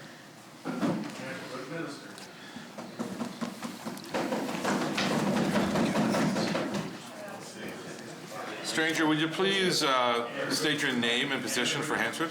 Shannon Burke, Director of Finance for Economic Growth, Tourism and Culture. Thank you very much and welcome. Charlottetown Belvedere. Last time we spoke, we were looking at the program grants for the cultural industry support. So I had some kind of general questions on this one. I see that the total amount of the fund for the grant section is about $2 million. Is that correct? Are you looking at the handout? Yeah, so I don't have the page numbers, unfortunately. So the cultural industry support grants, program grants. Yep. So if you're looking at the forecast in the budget book, the amount is about 3.5 million. Right. And I believe we had let you know last time that there were some missing grants from the handouts because we had culture in previous years. Some was out of the department and some were out of Innovation PEI. So most of our performance center funding was not shown in the handout. Charlottetown Belvedere. Thank you, Chair. Yeah, thank you for that reminder. So going forward, as for this fiscal 21-22 fiscal, that will all be consolidated? Correct. Okay, and so, because obviously what I'm seeing is that there are some venues, thank you, there are some, venues that where there are some significant grants, so it looks like there was a bit of a mismatch, or, some were under one file and some others. There's a historical reason for that? Is it just sort of the way it was? So in the current year, we had the same person administering both pots, but some was funded out of Innovation PEI and some was funded out of the department. So we just missed consolidating them when we created the handouts. Charlottetown Belvedere. Thank you, and that's good to hear because I know sort of in my previous life where I was involved as the chair or on the board of a number of different arts organizations, sort of knowing where to go to speak to who had what file could be really challenging, and so that kind of coordination of funds when really the only difference is just who had that file in the past was really complicated. I guess the other aspect of that, and I know it's going to show up later on, is that also happens with tourism, that there were some files that kind of were blurry between, especially with events that sit between culture and tourism. Is that something that you're also looking at consolidating in some way, or are there clear criteria about which fits under culture and which fits under tourism when you come to look at things like programming grants and events? Not so much the consolidating, but more communication between the two. Charlottetown Belvedere. Okay, so in the decision-making around where it sits? The decision-making and also just easier to navigate more because they've been operating separately, but at the same time, they both are offering the same. The culture side of it has a huge impact on the tourism industry, which over the last couple of years we've been pushing forward to look at that lens. There's a huge opportunity on that side of it. So I think communication is going to be key to keep it going. We've had great communication over the last couple of years, and we've got to stay on that path. Charlottetown Belvedere. Thank you, and I appreciate that. It is complex to navigate from the outside in. And one of the things that we also see when we look at this is that there's a real mix of what is considered a grant. So some of these are operating grants, some of them are projects, some of them are one-off applications, but there's a lot of recurring things in here. Is there a way to kind of better separate the difference between recurring money that goes out into the community versus grants that people actually apply for? I'm sure there must be. I can go back to the department and check to see if we can do something like that. Charlottetown Belvedere? Thank you. And the reason I'm asking is I'm just trying to get a handle on how much is available in terms of grants that people can apply for when they're coming into that industry, or they're, like the new and emerging. I know we've got that bucket that goes out as the arts grants, but there's a lot of this money is money that's kind of traditionally been invested continually. And so it's about that difference between, we provide operational funding without calling it that, versus is it actually a grant that's going out into the community? No, that's a valid point. Let me go back to the department to see what we can do on that to improve that. Charlottetown Belvedere? Thank you, Chair. And to be clear, obviously, I know how important this money is. So there's no way any kind of questioning on whether there's value in this. But it's pretty grey, including for those who are working in it. I mean, I do see that, obviously there's some new players appearing on the list, which is good, including the Black Cultural Society, and that's fantastic to see that there. And there are a number of other larger organizations, like the Harbourfront Theatre, Music PEI, the PEI Museum Federation, that also get money from other spaces. Are there any criteria around money going out to an organization from more than one channel?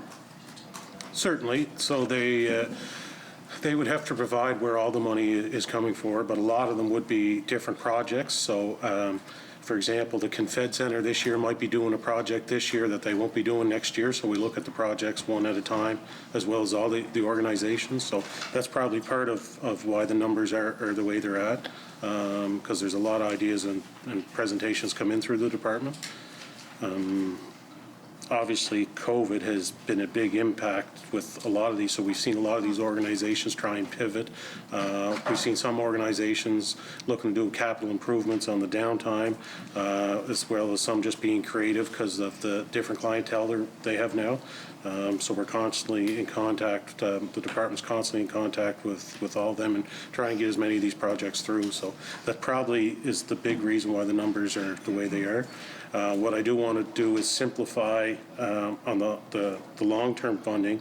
If we've been constantly doing long-term funding for years and we do not consider it long-term funding, I think we need to give a lot of these organizations some peace of mind and finally start giving them 3-year funding that they can plan ahead of time. Charlottetown Belvedere.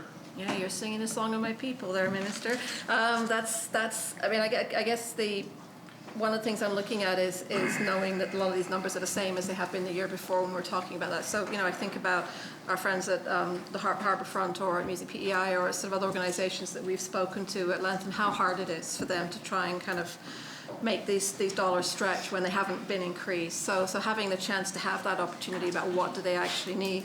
But my other question is around, if these are part of these do represent grants, does the amount of money reflect the interest in the community? So I know with the arts grants, do you get more applications than there are money every year?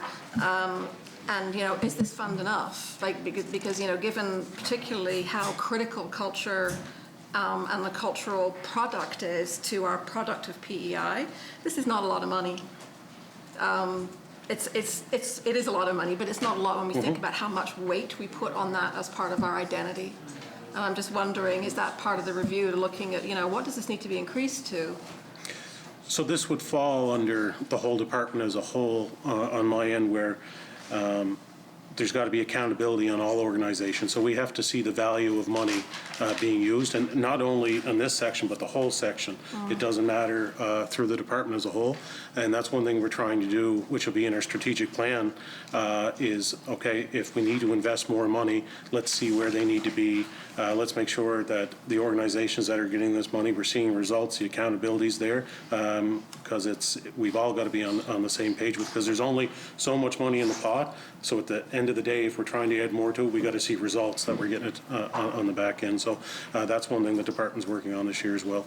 Charlottetown Belvedere, I'll give you one more, then I'm going to move on. That'd be but I'll great. put you back on the list if you wish. That's that. Yes, please. I'll just ask for one more. So Sure. I guess my last one on this thing is, obviously in COVID, we've seen that you can see it there. There's no festivals or events, or very, very few. And so one of those is will we see an increase in this fund to allow for the as festivals and events come back. Because right now, what it would look like is if it's all coming out of the same pot, then we're going to have less money for operational, if we kind of reallocate that back to festivals and events, which are just as important. In a normal year, we have over 200 festival events in PEI. There's 4 on this page. So, you know, is that something that you're also thinking about from a strategic perspective in terms of funds? Definitely, yeah. So certainly, we'd be looking at that, as well as I want to make sure that none of the funds for these organizations were cut during COVID. Yeah. So we're giving them more opportunity to be creative and do some different initiatives that we wouldn't have looked at in the past to try and get everybody through this. But come the following year, once COVID is gone, and I guess we're getting back into the swing of things, we realize we're going to need to support a lot of these festivals to get back to the point where they were, as well as to grow from it. So certainly we're going to keep following it. But as of right now, we're looking to pivot any organization that has an idea. They're presenting them to us, and we're doing our very best to find funds for them. Charlottetown West Royalty. Thank you, Chair. Yeah, Minister, we talked about this before, and in the speech from the throne, there was that section I talked about in my response to the speech from the throne where, you know, I thought it was a little bit scrambly and mixed together. Can you unscramble that a little bit in terms of, it started off with the BIPOC issues, and I talked about grants versus loans. And in the speech and so on, we talked about loans. Could you talk about where you are as a minister with that file and what you've been talking about lately about it? Yeah, certainly. So what we've done, the Black Culture Society, we've had a couple of meetings to listen to the concerns that they were facing, right? Because obviously this year has opened the eyes to all of us in here and some of the gaps and so forth. So we had a couple of productive meetings. One obviously was with some programming, some core funding, some space, as well as some of the issues that the business community is facing. And one thing we were committed to is as we roll these programs out, we were going to consult to make sure they fit some of the gaps where we could be missing.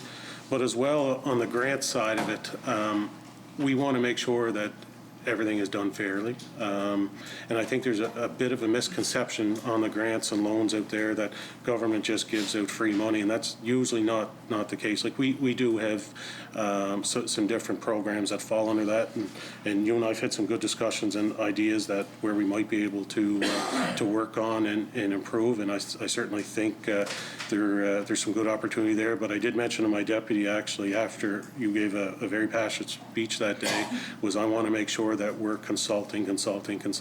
Just don't go roll out programs if we haven't consulted to do so. And I know my deputy, I believe, I haven't got an update in the last few days, but as of last week, I believe there's some discussions on some of these programs. Charlottetown West Royalty.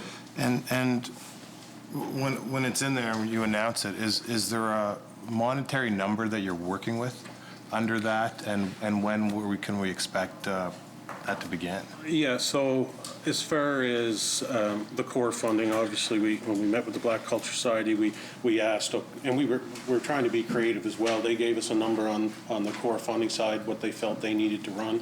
One portion of it was for rent. So we said, well, what can we do to speed the process up? So we did have vacant space in the ATC that we provided no rent charge, as well as we were able to find core funding. The monument that's being discussed on the bog as well, we don't know what that looks like, but we are going to make sure that there's money available when the time comes and once that presentation comes. As far as the innovation grants and so forth, we do have money in the budget as well that we can kind of possibly, like we're looking at developing on the youth side of it. We've got some real interesting things in the work on youth grants to help some of the youth start summer businesses and so forth, as well as our BIPOC community, Indigenous as well. So these are all things that the department is working on now, but I can't say it enough. I want to make sure that they don't roll anything out with proper consultation. I want to make sure this works and everybody's happy with the result. Yeah. Charlottetown West Royalty. And I just don't want to see the consultation slow that process down. You know, and I'd like to. I mean, I don't even know what the monetary is. I don't know if you can say it today or whatever. I don't know what the numbers are for that. But I know you're working hard. I'm excited to see it. I just want to make sure it's, yeah. I'll be able to provide more information on numbers within the next couple of weeks, just because we're seeing, what it would cost as well as what the uptake would look at. But it's more than just one program. There's about 3 different programs that we're working on as well. But I'll try and get you an exact number what we're working with. I wouldn't want to say something and have to change it. No. Charlottetown West Royalty? And in that section, I noticed that the manager of cultural affairs, in the big book, it says it's vacant. Can you tell me what that position is and what, if you're looking at filling it now, or? That's Derek's position. Do you want to speak to that? Sure. So we used to, as I had said before, we used to have different buckets for culture, one which was out of department and one which was out of the Crown Corporation. So the manager who was responsible for the services and grants in the department left that position, and the manager at Innovation PEI has managed that since, but that position is still there, and I think there's intention to hire somebody. There's still funding there for that position. The same amount of work is still there, so.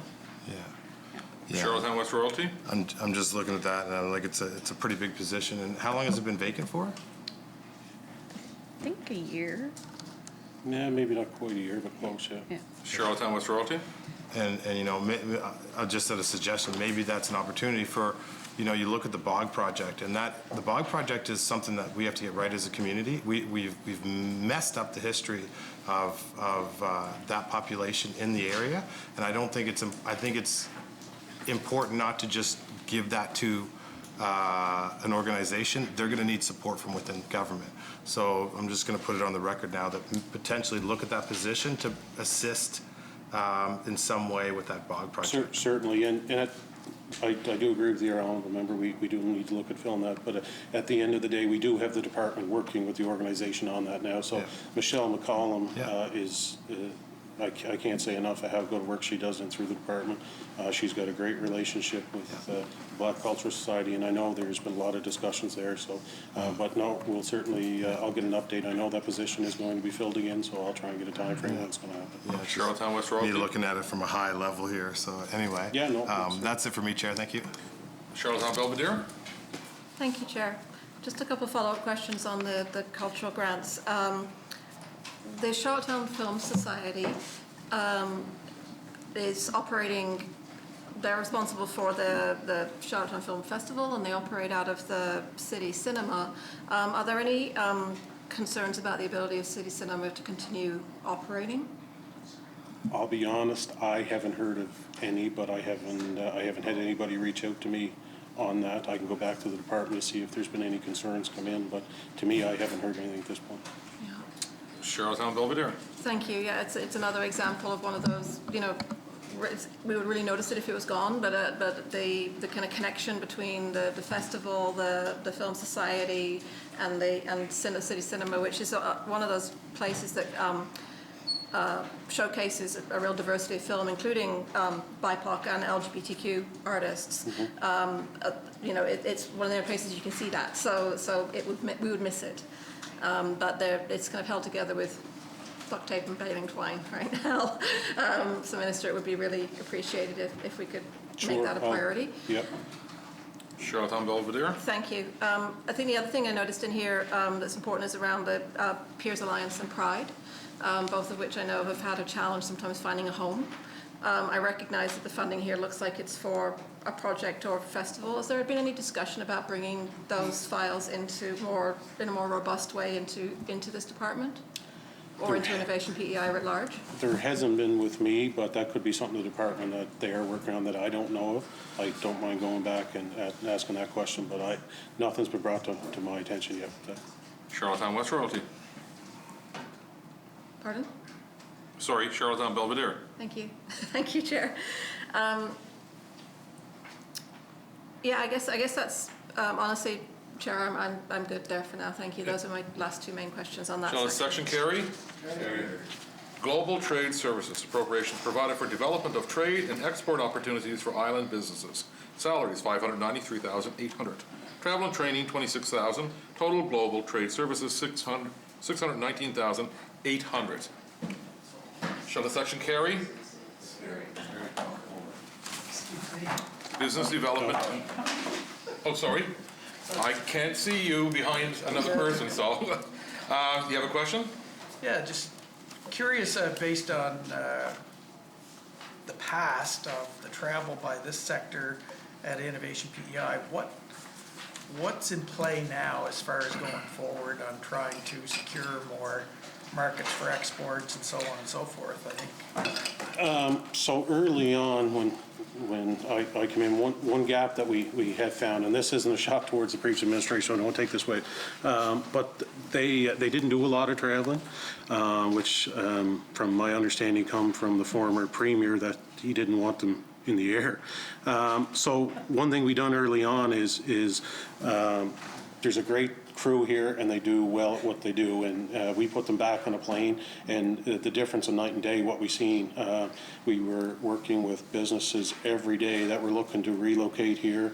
A lot of these businesses couldn't believe the connection from the government officials from PEI to them.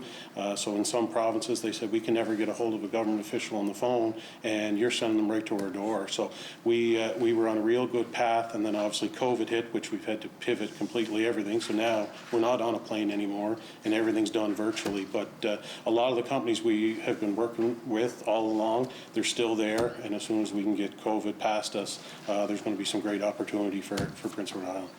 Cornwall Meadowbank. So is there, and I don't totally disagree with your statements about not travel. I can get into that, but I won't. So is there a plan in place, an existing plan, or are they working on a plan to say, okay, when we can hit the airlines again and get back to doing our travel, is there a sector that we're going to attack? Is it, I noticed Nova Scotia is attacking basically clean tech. So I guess that's what I'm kind of driving at. I'm not just saying it is fisheries and farming or what have you, but is there an IT? Is it a digital economy? Like, where are we going? There's a few which once I table my strategic plan here, that will all be in it. But food is obviously one. The clean tech's another.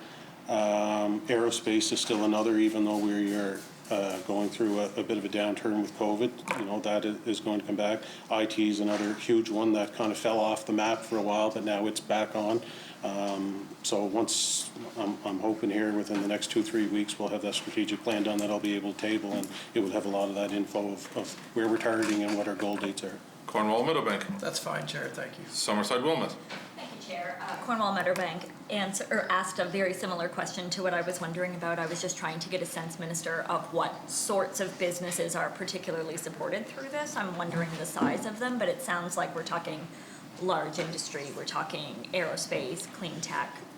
Yeah, certainly through this section it would be, but through innovation we still look at a lot of the small business as well. I can't give you a lot of details on a couple.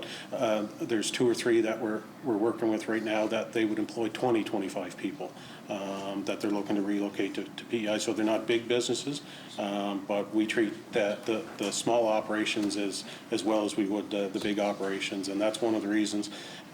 Even long before we ever come in here, previous administrations, there was a vision, and I think with seeing the population at 158,000 people, we get to connect with people a little easier, employees, employers, and just with the businesses that we're attracting. So they feel that they're getting, their attention is given to them better than the provinces they're in, right? And we're looking at trying to attract as many here as we can. Summerside Wilmot. Thank you, Chair. And you had indicated to Cornwall Meadowbank that you're looking to table a strategic plan on this. Is that correct? Do you have a sense of when we could expect to see that? The department as a whole is going to have a strategic plan, what our priorities are over the next couple of years, as well as timeframes on them as well.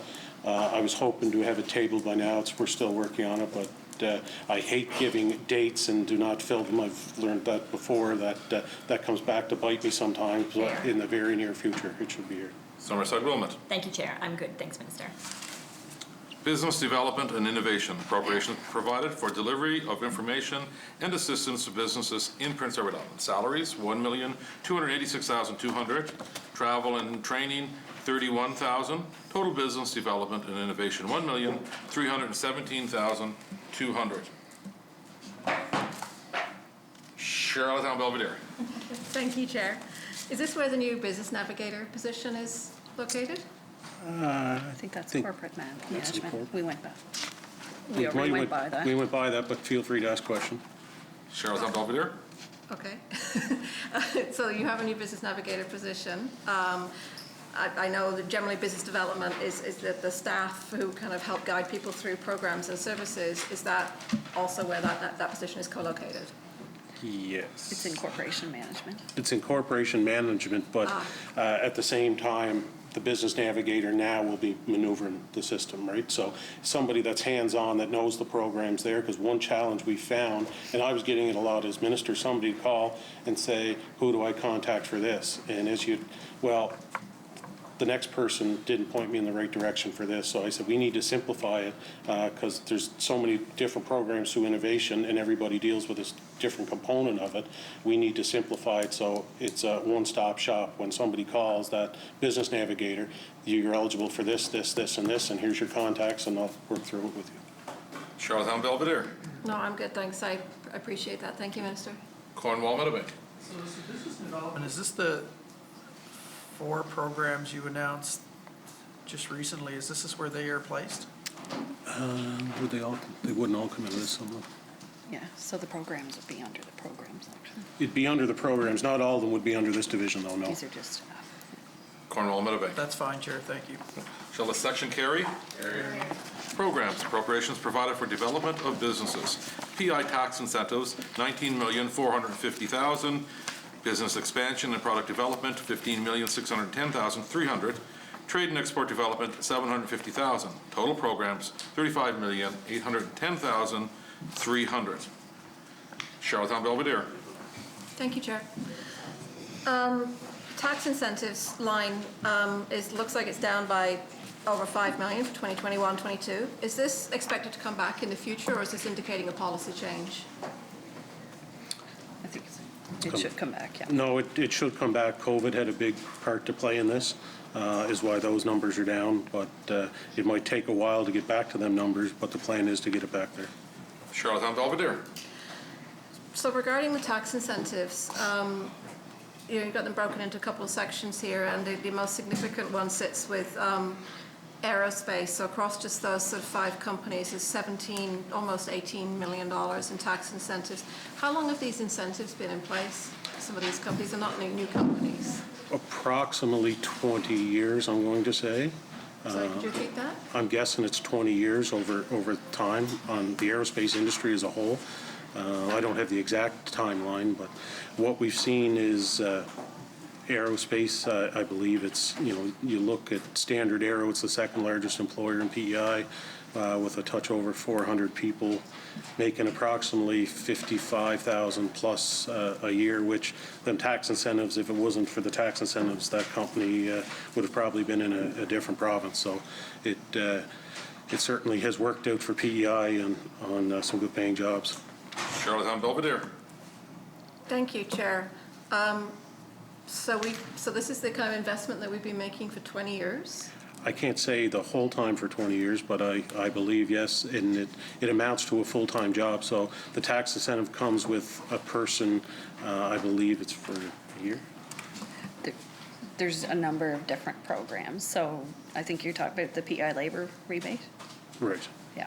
So I believe it's a year. Some it's for new positions, and they're at a certain percentage rate, and depending on, it might be at a lower percentage rate for a longer period of time for a new position, or for 1 year at a higher percentage rate. Right. And this wouldn't just be aerospace. That one company. This would be others as well. I don't know if we've got a breakdown of. Yeah. Chair? Charlottetown Belvedere. Yeah, we have the breakdown. So we're looking at, within the aerospace, which is 17.67 million, 9.2 million to Standard Aero, 200,000 to Thronos, 138,000 to MDS, 6.89 million to Honeywell, and 750 to Action Aero. And then there's also then tax incentives to Sekisui and under bioscience, and then a 1.2 million for enriched investment tax credits. So those different buckets, and then we've got labor rebates as a separate bucket.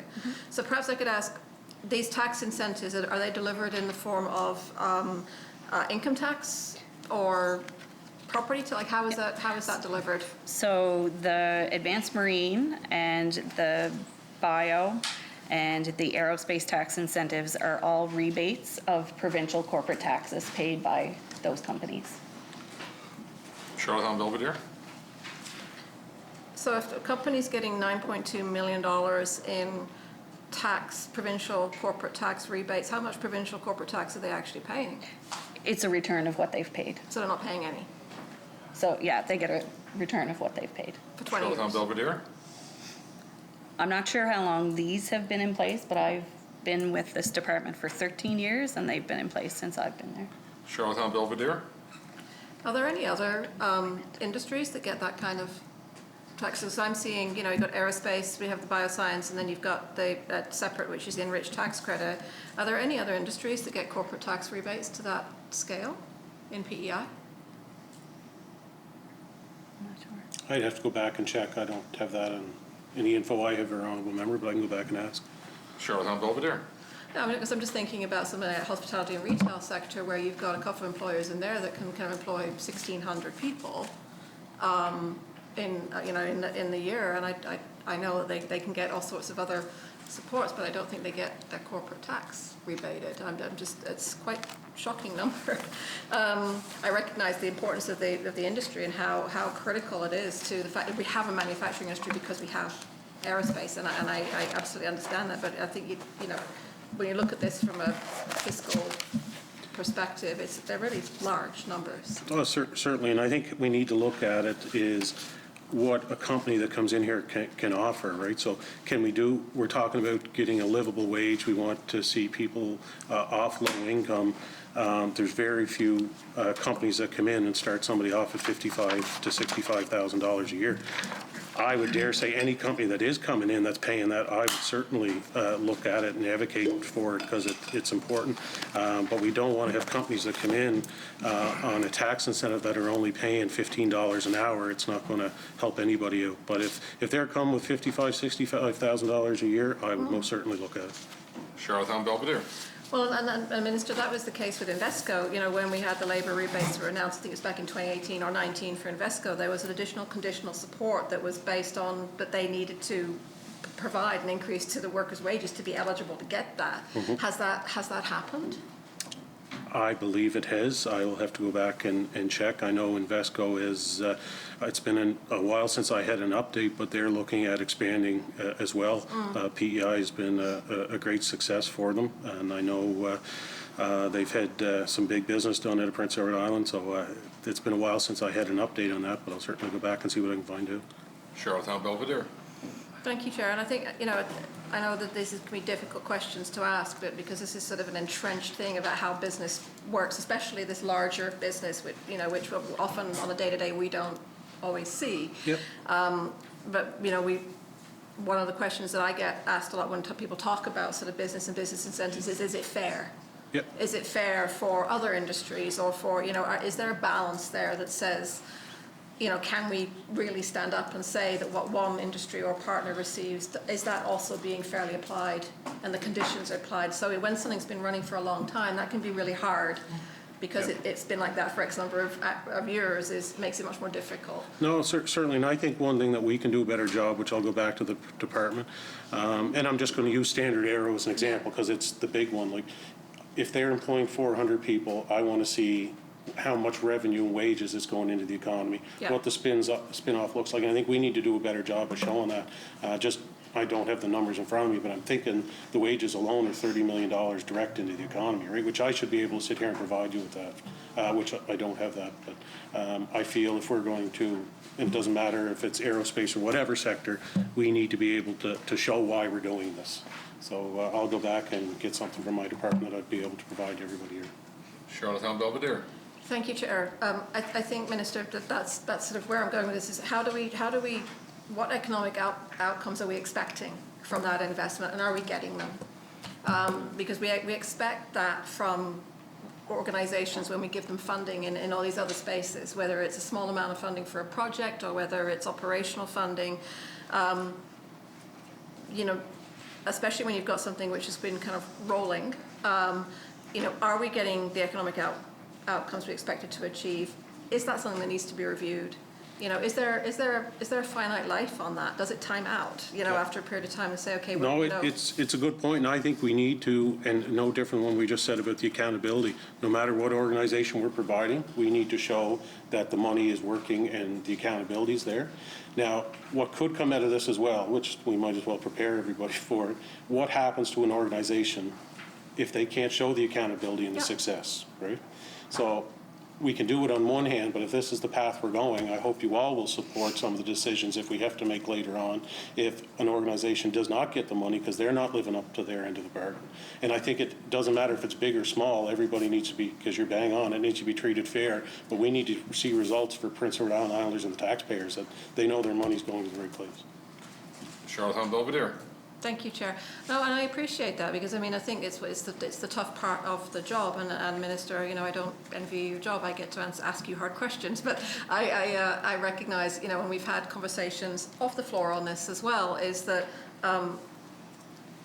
not everything is comparable to the same thing, but generally we need to see that we are doing the right thing with, and that fiscal responsibility isn't just about where the money go, but what, you know, long-term outcomes are part of that story too. I'll give you an example. I mean, the Honourable Leader of the Official Opposition had mentioned in his greetings with East Prince Youth, right? So there's a program that is funding. We've seen results of 9 people got up and spoke passionately of what that program done to them, and now we're going to follow those 9 to see what the outcome's going to be. So in a year's time, I want to be able to see, you know, let's hope all 9 are working, but maybe there's 6 out of 9 working. I don't want to see 0 out of 9 and fallen into a different path. And this is what we need to monitor. We want to make sure, it doesn't matter big or small, that the money that's allocated, that we're seeing results, and we're not so much even the results. We want to make sure that benefits are happening to all islanders, right? And we can both say very passionately that, you know, seeing what they spoke of and the self-confidence and so forth. But that organization has a role. I have no problem giving anybody money if we're seeing results. And this is what I want to make sure this year we do. And it's going to take some time. You can't base everything on 1 year. Yep. It's going to take the course of my mandate to follow through. But I want to see results from every organization, every group that we, doesn't matter, business and so forth. We want to see results with the money that's going out the door. Charlottetown Belvedere. Thank you, Chair. I mean, I think one of the examples from that, Minister, is you know, when we saw the failure of DME, and obviously that was complex, but in some ways not, right? It was, but what we also saw from that was the impact it had on all those other businesses, including small breweries that suddenly were not able to go to market. And you know, we did see a recovery, which was, I know, was facilitated by a lot of work behind the scenes, but that is an example of, you know, we never know where something's going to come from. We need to be able to pivot, but we also need to be creative with solutions. But it is also about there being accountability. It is not the accountability of the government in that case to bail that company out, but it is the accountability just to say, what can we do to help the workers? And are we getting, again, a good investment of funds? So there's tough decisions are tough decisions, but, you know, from what I'm asking about is just, has this been looked at? Can we ask some hard questions and have confidence that we're not comfortable just letting things roll? When we're talking about a small amount of money, we hold people to account sometimes more for less funds than we do for the bigger funds. It's easier to sort of ignore $20 million than it is to ignore 200,000. And I think that parity is part of that discussion. No, it's a valid point, and let me go back to the department and do some homework on that and get some numbers and a little more, and I'll take them back. Charlottetown Belvedere. Move on for now, and then if I can come back after. Charlottetown Brighton. Oh, I had a question. Maybe you mentioned it earlier. How many employees does the tax incentive, $20 million, equate?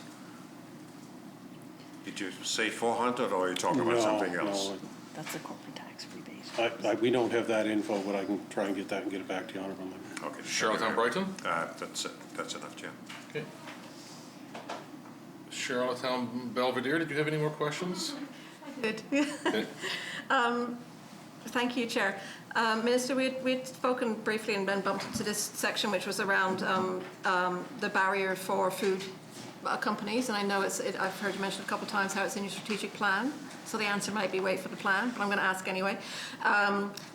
The barriers to scale for food island companies in particular is a challenge because of federal food regulations. Yep. Has there been any progress on establishing a food incubator to enable people to access the equipment they need to be able to produce food that meets the criteria? There's been lots of progress made.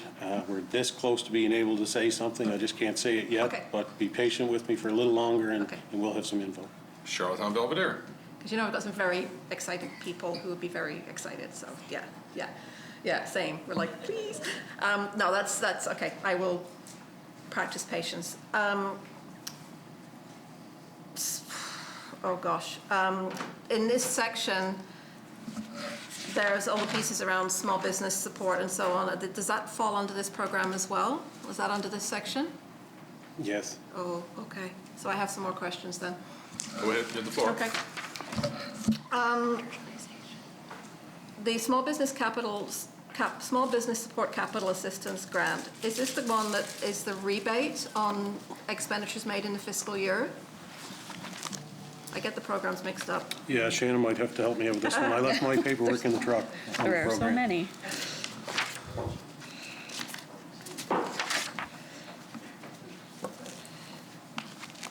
Yeah, it's up to 25% of cost of equipment and renovations. Charlottetown Belvedere. Thank you. And then is there a maximum cap on that? Eligible projects must not exceed 40,000. Okay. Charlottetown Belvedere. Thank you. Can you give me the definition of what you're using as a definition of small business? That's a good question. I know what my definition is, but I don't know what Innovation's definition of small business would be. Let me go back and check to see what model they would use and how they determine that. Charlottetown Belvedere. Yeah, there are multiple definitions of small business, and it really depends on who you ask. So it would be really interesting to know, just because there are some companies in here that I don't know if I would call small business, and I don't know if the public would. Yeah. Not picking on anyone in particular, but you know, there are some not small businesses like the Kerry Pool, or the Charlottetown Islanders, or the Civic Centre, or PEI Brewing Company. Some small business definitions are under 100 employees, some is under 500, so it's but number of employees. If you're talking about financial investment, number of employees is not necessarily always the best way to assess it. No, I don't mind going back to see how they determine some of these. Charlottetown Belvedere.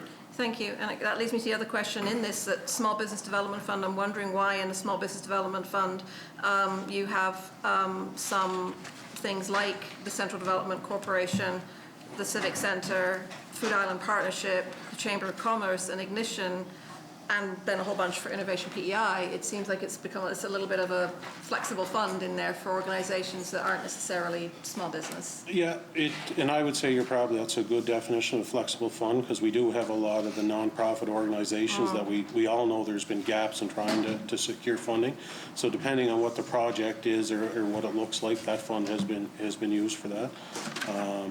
You know, we constantly see gaps, especially in the nonprofits. I run into one last week that just doesn't fit anything that I would do. Yeah. So we're working with Rural Regional Development on it and so forth. But it's a fund that there's probably a little more flexibility for that reason. Charlottetown Belvedere. Yeah, and that's certainly that development fund, so separate, so the one we've talked about first, the capital assistance one, you know, what definition of small business, but when it comes to the development fund, it definitely seems to be a bit of a catch-all for large transfers to a lot of the kind of arm's length organizations. Innovation PE has a Launchpad or Startup Zone or the Chamber or the Bio Alliance. Like there's over $1 million for the Bio Alliance, for example. So it would just be helpful, I think, to have that kind of clarity, because it comes back to what we were just talking about earlier, Minister, about what's the accountability. If it's core funding for an operation, call it core funding, and then we can talk about what are the expectations for that funding, like we do with non-profits. Certainly. Rather than it being called a development fund. Yep, valid point. Charlottetown Belvedere. Yeah, thank you, Chair. I know you've done some rationalization on some of these other programs, and so that's why there are some blank spaces in here, because those programs no longer haven't really existed for a while. And as I said to you before, that's great that that's happened. Productivity and marketing and so on, put those into different buckets. The web presence program, when we spoke about that, when you were looking at the review on that one, I had asked you if you could include nonprofits to be eligible for applying for that nonprofit funding, that funding going forward. Has that happened? Yes, I believe so. Let me confirm that, but yeah, it's supposed to have. Charlottetown Belvedere. Thank you. I appreciate that, Minister. It would be of great help to those organizations to be able to apply. Obviously, it's one of the more popular programs. It always has been. So. Maybe I could use my phone. A friend here watching online, send me a text and let me know the answer to that. Oh, dear. Jumping back to, I'm just not even going to go there. The $500,000 to the Charlottetown Area Development Corporation, which was under, again, development grant. Could you just explain why they are getting $500,000 from Innovation PEI? Sorry, could you repeat that? $500,000 via the Small Business Development Grant to the Charlottetown Area Development Corporation. I'd have to take that information back. Yeah, Charlottetown Belvedere. Thank you. I'm just sort of wondering, again, what they're needing that transfer for. It may be a project expenditure, but I think I'm almost done. Minister, I've raised a couple of times in public, in the QP, and with you around my concerns around the Ignition Fund program. On one hand, it's the only grant-based startup funds that the province offers, which is life-changing for those small businesses, and there have been a number of incredible successes that have come out of there. At the same time, that program has really struggled with being diverse and representing the actual number of startups that are happening in PEI. Not just within Ignition Fund, but overall, how can we sort of see commitment from your department that you are actually going to reflect the need to be more diverse in how you support small businesses in the province? So that has been a discussion over the winter months of we possibly need to look at that program as a whole. It definitely served its purpose at one point, but as we started doing a lot of digging of who applied, who got it. We don't have a great uptake of applications that do come in. There's definitely a gap that a lot of women do not apply. So why do a lot of women not apply? Which is one question I asked. And it comes down to the criteria of the program. So we've got a problem there. As well as you had brought to my attention, the board itself, do we have equal representation on the board of men and women, which we did not. So that is something we are making sure that happens next time as well. But I think maybe we need to broaden what that fund looks like, and that's what we're working on now. Charlottetown Belvedere. Thank you for that, and I mean, I come back to it because it really matters. You know, when that's one of the only things that's out there, and when women are, it's got to the point now where people don't apply at all, because what's the point? Then we know we've got a real problem, because it becomes, you know, that whisper thing that tells people that don't do that because, and we know really clearly why, what some of the barriers have been. For a long time, the barrier was around exportable products and what that looked like.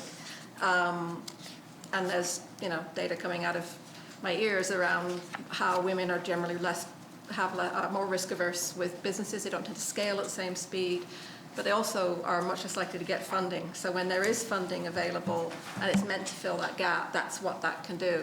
As I said before, you know, we need like we've talked about the housing continuum, we need a a startup and scale continuum, and the government has done a good job of finding spaces and filling them. Startup Zone is a great example of that, but there's big holes along the way.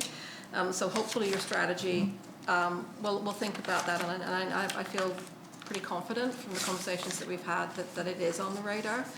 But I will still keep reminding anyway, because that's what I'm hearing from the community. And you know, they're hopeful that change will come, but it's tough. No, I think the big thing, innovation had a mandate, and that's the way they've always followed, and maybe it just needs to be looked at, because over the last couple of years, I can say we've seen major gaps in supporting small businesses, and this is what we've been trying to pivot to with some of our programs as well. Obviously, innovation still has a big role of what they do now. I just think we need to spread out a little further. Charlottetown Belvedere? You know what? I think that's the end of my questions on this section. Thank you, Minister. Shall the section carry? Carry. Total business development, $42,902,400. Shall it carry? Carry. Bio-food tech, general. Appropriations provided for innovation and technical support to the food and bioscience industry, including the bio-food tech facility, equipment, operational and maintenance costs, and salaries. The facility enhances the level of service provided through fee-for-service, royalty, and equity arrangements with private sector clients. Operations, $2,818,200. Total general, $2,818,200. Summerside Wilmot. Thank you, Chair. I'm just looking at the budget line for the biotech food section, and it looks to me like it has remained the same. And if you factor in inflation, it would be down. I'm just wondering why this isn't keeping up with inflation. So we fund biofood tech on a break-even basis. They do take in quite a bit of revenue from external to government for the services that they provide. We did an adjustment to their budget. I can't recall if it was last year or the year before, which is why it's remained the same. Summerside Wilmot. Thank you, Chair. It looks like the difference between the estimate and the forecast is $1 million. Do you want to help me understand that a little? Oh, not It's $1 million, excuse me, $200,000. but, oh, yes. I reversed two of those numbers when I was looking at it here. That's okay. Yeah, so the difference would just be related to there were some shutdowns, so obviously they couldn't continue to do the work in the lab, so they had a little bit less revenue, so that's why we had the extra in the current fiscal. Summerside Wilmot. Thank you, Chair. So moving forward, you don't think that we will require a bigger investment for biofood tech? I think it's always the hope that they'll continue to grow with external revenue, and I think the intention is always to get them down as close to break even as possible. Summerside Wilmot. Thank you, Chair. I'm good. Charlottetown Brighton. I think last year we discussed establishing some food production facilities that would handle federal certifications. What's the status of that? Like I said to the honourable member a few minutes ago, I'm close to having a little more details on that, so it's something we've been working over the last year on, and I'm hoping we'll be able to say a little more in the upcoming weeks. Charlottetown Brighton. Thank you. Shall the section carry? Carry. Total biofood tech, $2,818,700. Shall it carry? Carry. Total innovation PEI, $47,301,500. Shall it carry? Switch.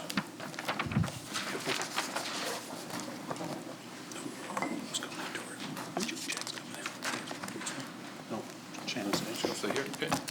Honourable members, we're going to move on to page 39, Tourism PEI.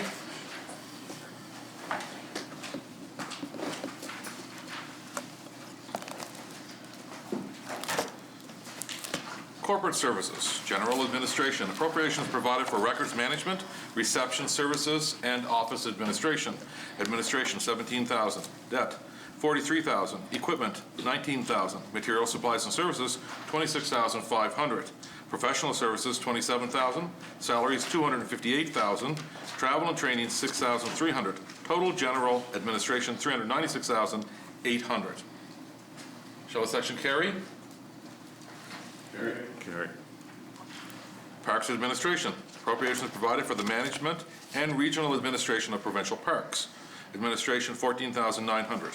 Material, supplies, and services, $40,500. Salaries, $422,300. Travel and training, $12,100. Total parks administration, $489,800.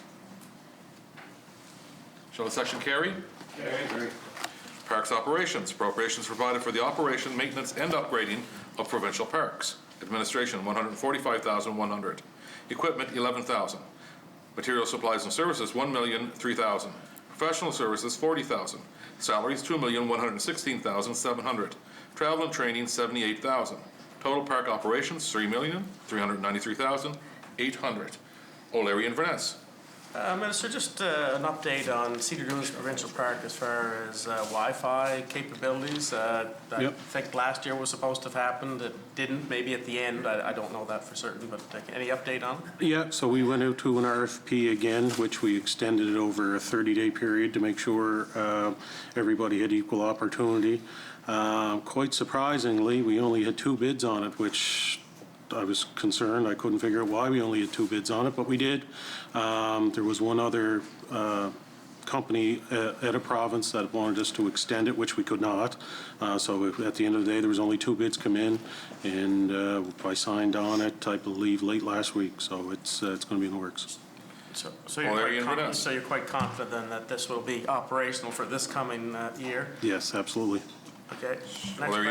And my next question, Chair, I know there was a policy last year based on COVID regarding half capacity at the campgrounds, provincial campgrounds. Is that going to change? Because, like I say, what I see is that it just seems like all the people are still congregated in one section of the park and other sections not used. So it seemed to be a redundant policy, and it impacts communities that not as many visitors are in the area. So the main reason we done that last year, Honourable Member, was because COVID early on, we didn't know what it was going to look like. We didn't know how it was going to impact businesses.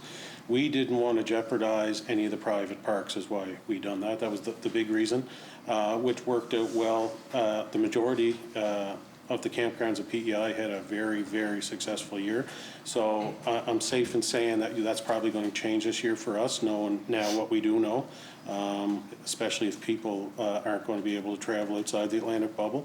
But at the same time, we're still going to follow CPHO guidelines on what they could look like as well. But no, there's certainly be some difference from last year. O'Leary Inverness. Yeah, I mean, I appreciate there'll be some changes for the coming year, but you know, when you look at it in the West as an example, there really isn't many private campgrounds. I mean, there's just one at Green Park, which was operated by kind of the government anyway last year, and then one up farther in Waterford. But I know in West Point situation, I mean, there was a restaurant there that really took quite a beating last year, and in fact, they're not continuing on with their lease. Now, I think there's other factors than just a bad season last year, but still, it had an impact, and I think I really would encourage you to look at that, especially the policy may have the right merits in some locations, but in Western PEI, there just isn't the amount of private campgrounds, which we'd love to see more of the private. And we just need to get people into those communities, and that these are the side impacts where craft shops and restaurants and things like that didn't get the volume of people like they normally would have, because you just only get half as many people in the campground. Yeah, no, valid point. And obviously when we're making these decisions, you're trying to look at the big picture. At the same time, you know, we were surprised when Mill River wasn't open for camping. So it was a little later in the year when we found that out, which took a big void out of West Spring. You know, that was a busy campground as well, and could have been very busy last year. But even Mill River's organization, they probably looked at it as, you know, it wouldn't be profitable during COVID and so forth. So it was one of them ones we had to make a decision. I still think we made the right decision at the time, because it kept a lot of people employed and a lot of businesses open. But at the same time, we probably could have looked at some exceptions, especially for Cedar Dunes, considering we tried to do it fairly, but at the same time, hindsight's a great thing. We probably would have made some changes a little different there. O'Leary Inverness. Well, I appreciate that. And like I say, for the coming year, just take that into the equation. And I mean, like I say, Cedar Dunes is a long way from even any other private parks. I mean, if we're talking a region, it's one thing, but in that area, there's not as many. And it did, and the sort of the support, retail support around Cedar Dunes, there's no other competition really. So I appreciate that, Minister, and I appreciate the opportunity to ask that question. Thanks. Charlottetown West Royalty. Thank you, Chair. Just being part of Public Accounts, we talked about parks in the past, about the state of the parks in Prince Edward Island.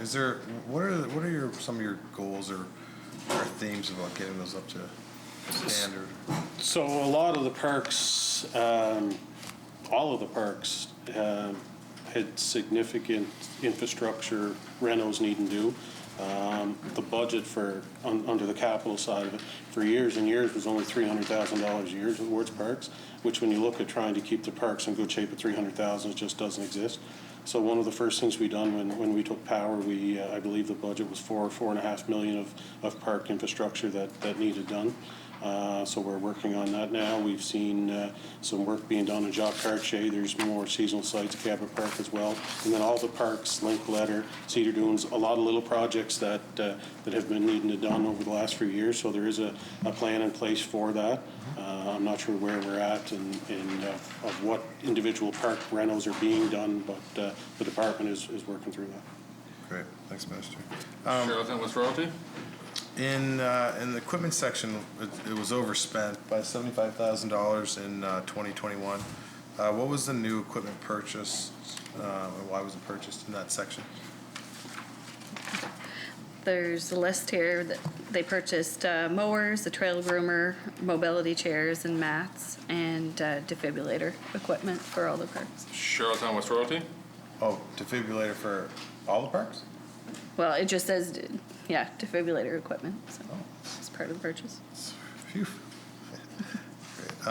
In the material supply and services in the section, you're allocating $188,000 more for 21-22 than was spent in 2021. Can you explain the increase? Yep. So our costs of goods sold are in there as well, and in the current fiscal, because we didn't have as many campers, our cost of materials sold was lower, so the expectation for the new year is basically just a small adjustment from what we intended to be the budget for the current fiscal to the new year. Okay, perfect. Charlottetown West Royalty?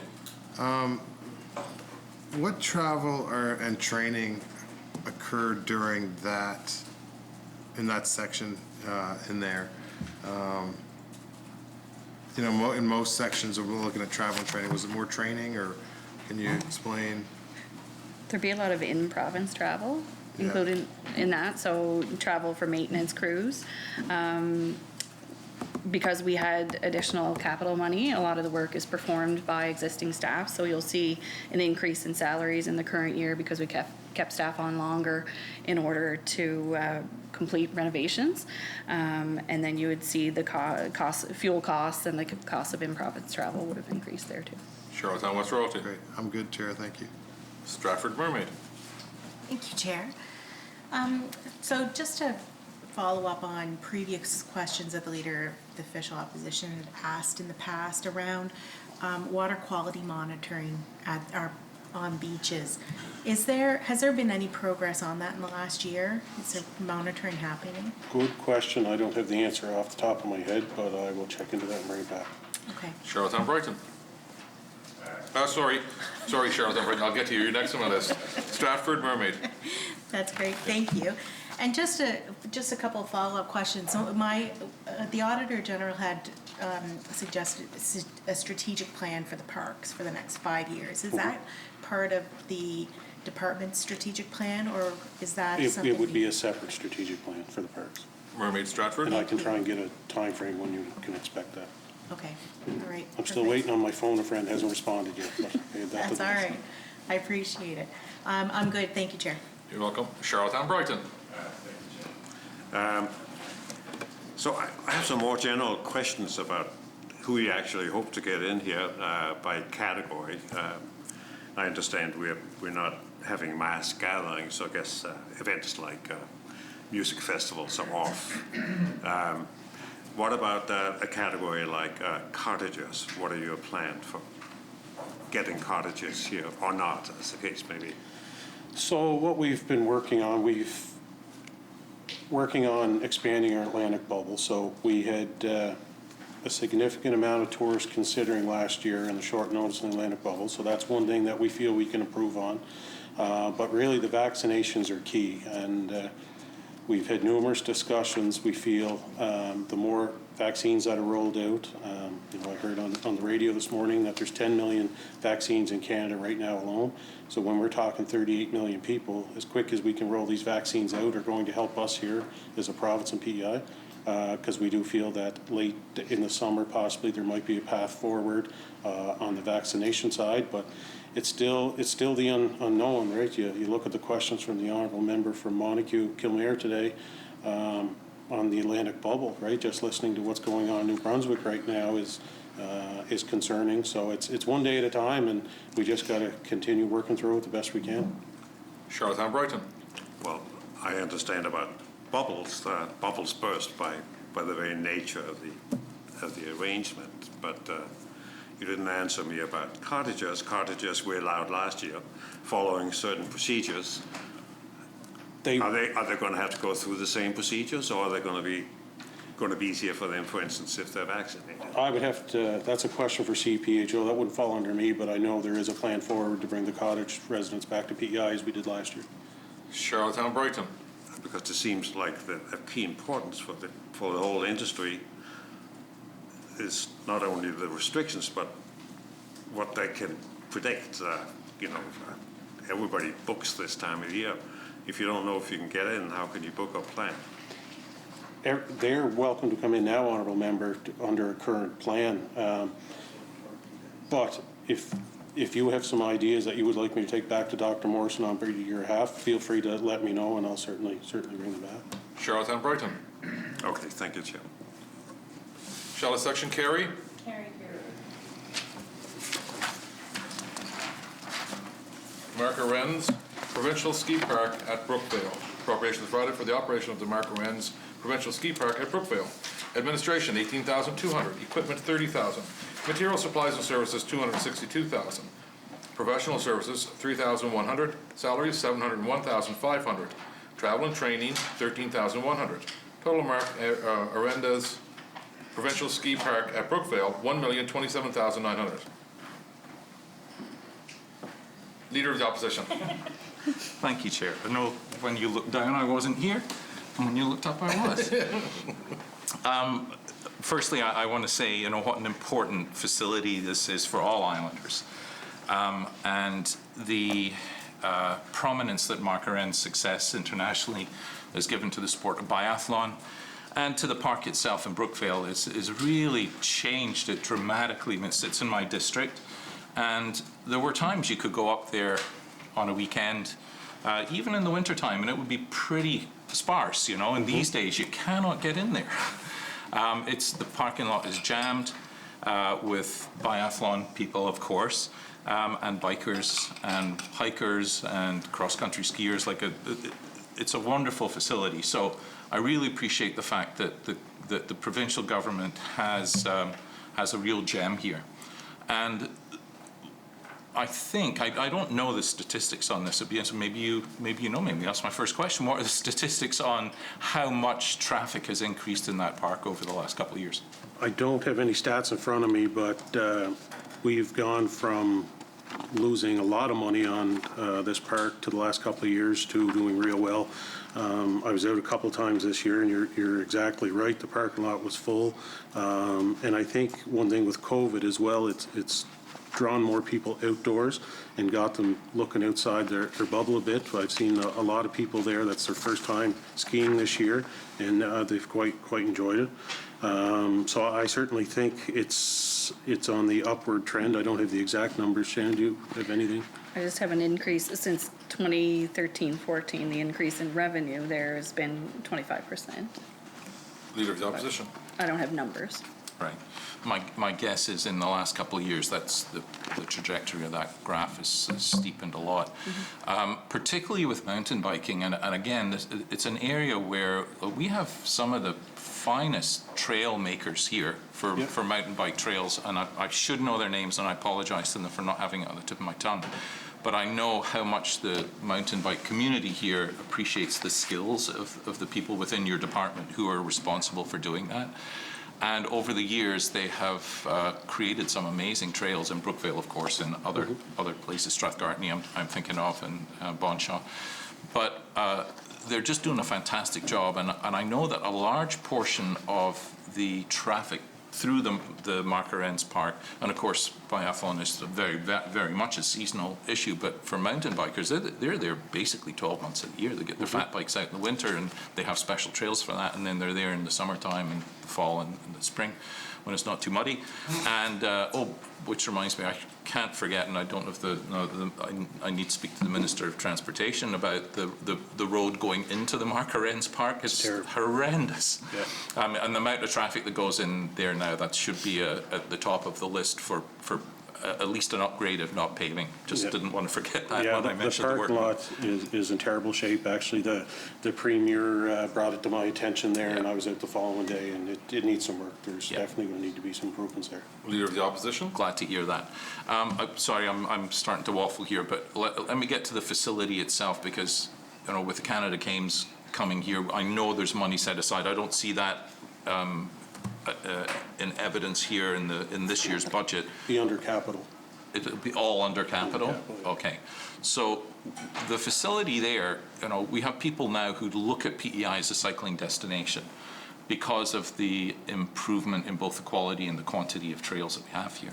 So we have folks coming, and I'm sure when COVID is over, it will expand yet again, but regionally we've had people coming here blown away by the quality of the trails that we have. And yet, when they arrive at Brookvale, oftentimes the whole facility is shut down. Even the bathrooms there in the centre are not. Well, the place isn't open. It's just open in the wintertime. And it's contrast that with if you go to play golf at Crowbush, for example. There's 3 people at the parking lot to take your golf clubs. The sense of hospitality is just so vastly different. And I'm wondering whether there has been any talk about making some permanent, increasing the staffing levels and making those facilities to improve them to the point where it actually feels like a world-class facility.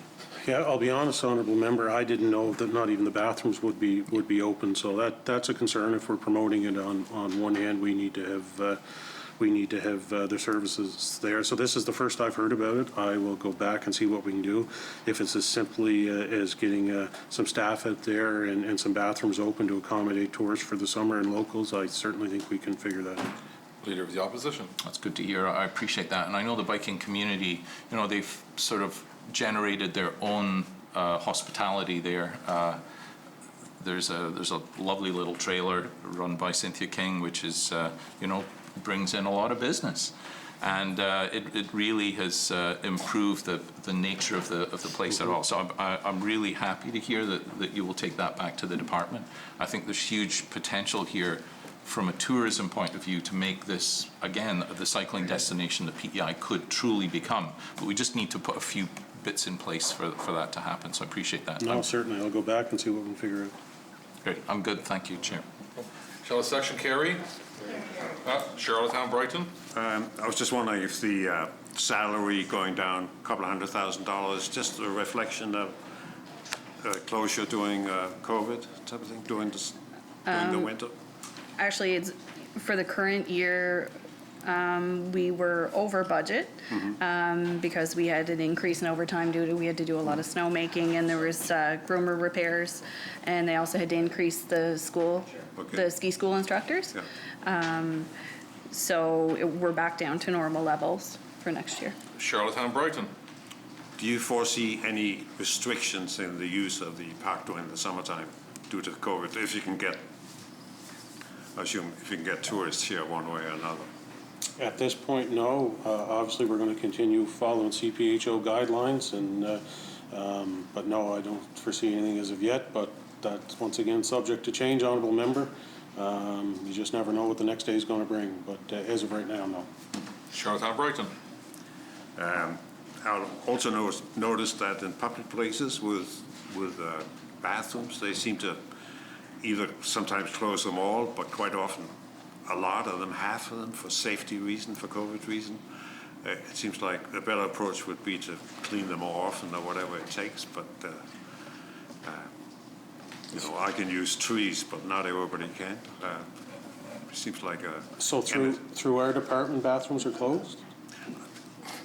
I can't remember specifically there. I haven't been at that park. I'm just saying, I'm seeing it across the island. You go to a facility, and either all the bathrooms are closed or half of them for COVID reasons, which doesn't encourage use. No, that wouldn't fall under us as tourism, right? That would be a private business that wouldn't allow the public in. There's not much we can do on that, but I'll go back to make sure that all our parks and golf course bathrooms are open and that people can access them. Charlottetown Brighton? Just a last question, so I can prove to be a horse-friendly person. Do you allow horses on any of the trails in the provincial parks? On the provincial parks on trails? Brudenell. I believe we have some Crown land. Somebody help me out, East Mount Stewart Way, or Mount Buchanan Way, Dundas. Yeah, there's Crown land that the horse trails are through there. That's all I know at this point. Okay. Charlottetown Brighton? Thank you, Chair. You're welcome. Leader of the Opposition. Thank you. I got so fixated on the mountain bike and the Alpine and the Mark-Arens Park for biathlon. I totally forgot about the downhill facility there, so my apologies for skipping questions on that. But before I get to that, I just found the names of the guys who make the mountain bike trails, and it's Albert Flavel, John Mullins, Joe Downham, and Mark Boland. So huge kudos to them from me and also from the biking community for what they do. So the ski park, the downhill ski park, operates 5 days a week in that very compacted season that we have. And, winter is changing. We don't have the same sort of reliable weather now that, we didn't even get going until the end of January, really, this year because it was so mild. And I know it's a complicated thing. It sounds so easy. Well, why don't we just go 7 days a week for that incredibly truncated season that we have? But is that something that you continue to talk about in the department? Yeah, certainly. So I brought it up because we were getting, I wasn't getting a lot, but I definitely had a few complaints of skiers that couldn't get into the park because of COVID and so forth this year. And they brought that to my attention. Well, how come you're not open such and such? So I did go back to the department. Staffing was an issue. Obviously, you've got ski instructors and so forth. Not everybody's got that license or criteria, so forth. But I did ask the department to see, and I think before, the department was up, or the ski hill was always operating as a loss. So they were doing ways to save money at the time. Now I think that is changing. The ski hill now is getting to a break-even point, and maybe it is time to look at if we can get the staff, could we open for them extra hours and so forth. As well as I did hear it on the trails as well. I guess some of the hiking trails were closed, and I did find out why, and a lot of it is the trail maintenance is what they were telling me on that one, that they need so much time every week to make sure them trails stay in good shape. So I did ask the department to see, is there any flexibility we can do there, even if it's by a few hours? Is there anything that we can do? Because that was another call that had come in. So I haven't had an update. That was probably about a month ago, but they were checking into both of them. Leader of the Opposition. Thanks, Minister. And I think I'm right in saying that during March break, the Hill had its busiest day ever in the history of skiing on PEI.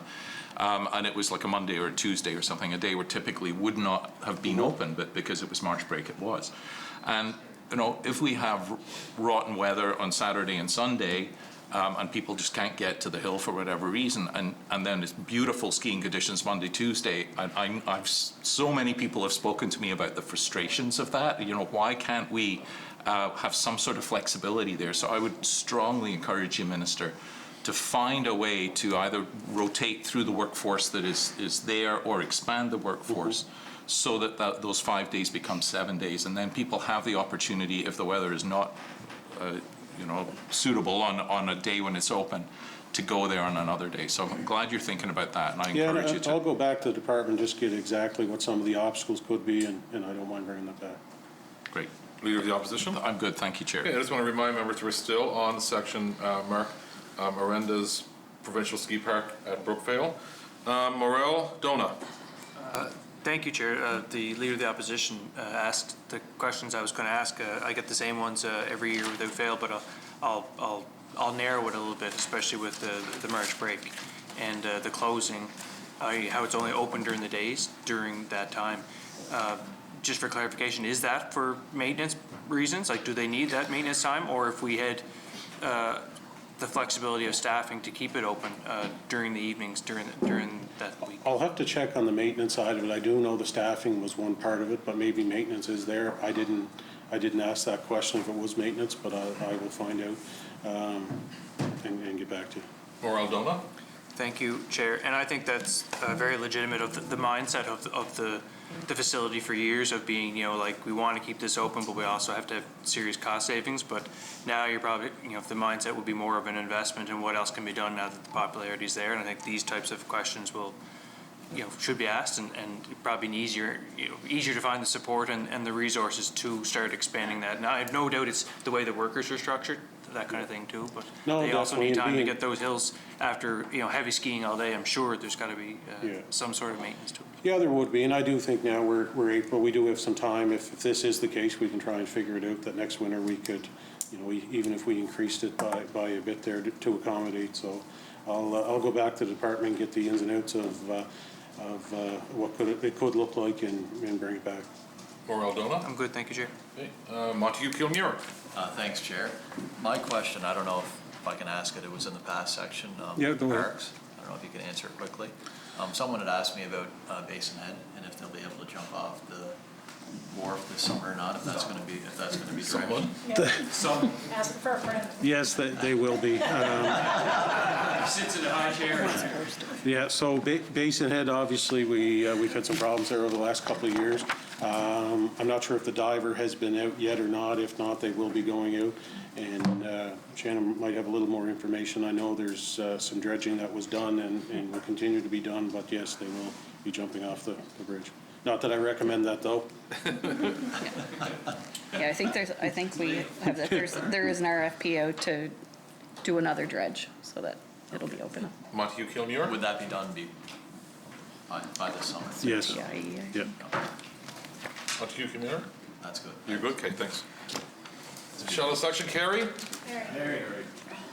Golf courses. Appropriations provided for the operation of provincially owned golf courses, including maintenance and marketing of the courses. Administration, $165,500. Debt, $50,500. Equipment, $39,500. Material supplies and services, $1,334,100. Professional services, $9,600. Salaries, $2,506,100. Travel and training, $17,000. Total golf courses, $4,122,300. Charlotte Brighton. A couple of my constituents has asked me why the province still hold on to these money-losing golf courses. So maybe you could first tell me what's the balance? How much do you lose on the individual golf courses? Well, before COVID, we were set to lose, I think it was 152,000 is what we had estimated pre-COVID, and then COVID hit, and it was a significant amount. I believe it was 1.4 million. So with the courses itself, they employ 110 people, good-paying jobs on the eastern end of the province, where sometimes jobs are a little harder to get than the cities, which is a big part of it. But kind of like the west, Cedar Dunes is important to the western part of the province that brings people west, and this is kind of what the golf courses do to the eastern end of the island. So I end up here's an example. I talked to a family the day my daughter and I went down to Brudenell to horseback ride. And there was a mother, daughter, and a son there, and the father was on the golf course. So it was a family that went down. They both went their separate ways, but they wouldn't have went there if it wasn't for that, right? So even though the numbers don't show it, there's a huge economic spin-off by having the courses. Charlotte Brighton. So the employees, and I appreciate their good jobs, are they typically what do you call it, seasonal? They would be, seasonal. Yeah. Charlotte Brighton. So even if you sold the golf courses to private business, presumably, if not all of the jobs, some of the jobs would stay anyway. Yes, some of the jobs would stay. The one thing with government owning the golf courses, we have control of what it looks like. I am quite confident that we're going to get to a break-even point. Golf's had its up and downs over the last 25 years, but we did have a plan in place to get the courses to a break-even point before COVID. And believe it or not, it was as simple as putting an extra 8 or 10 golfers a day in each course. It was simple numbers, which is quite doable with watching our expenses as well. I kind of took it on as a personal challenge before COVID. The courses have lost money for years, and I want to get them to a break-even point. Charlotte Brighton. Thank you, Chair. I guess as I pointed out to my constituents, the government, although they do spend more money than they get in, you also get sales tax and taxes, income taxes on salaries. Have you done an analysis of your own benefits? Yeah, there is one. I know the tax revenue, I think, is $403,000 alone for the courses, but that's not a breakdown of all tax. That's, from my understanding, just sales tax. But like I say, just the spin-off, the local restaurants, the accommodations, they're a big part of tourism in East Carolina. Charlotte Brighton. Well, I agree. They're great assets. I used to spend a lot of time at Brudenell. It's just a beautiful facility for a whole family. Thank you, Chair. You're welcome. Mermaid Stratford. Great, thank you, Chair. Minister, do we have any debt left from Mill River, or are we completely clear of that now? No, we're completely clear to that. Okay. Mermaid Stratford. And, thanks, Chair. And so of the 3 courses, Crowbush usually would be the one, that's the kind of your crown jewel, right? Mm-hmm. Does Crowbush make money? Like, is it clear? And can you give us a breakdown of kind of where the 3 golf courses would? I don't have all the numbers for each, but I do have a note here that Brudenell and Crowbush would typically break even or have a small profit or loss, whereas Dunderave Dunderave's the one that loses. Yeah. Mermaid Stratford. Yeah, thank you, Chair. And it's always been, right, like ever since, I think it was built in 99, I think is the year that it opened, and it's always consistently seems to be the lower. So, and I recognize, obviously, the golf packaging and that kind of thing, when you can bring people to the island and you can book golf packages and all in the same area, it brings people into accommodations down there as well, and they stay for the week, and it all makes sense. I saw one of the grants is golf PEI. Is that privately owned, or is that through the department? No, Golf PEI would be, I'm not sure. I'd have to get back, no, it's not privately owned. As far as I know, I believe it's an association. It's the association Yes. of, okay. Mermaid Stratford.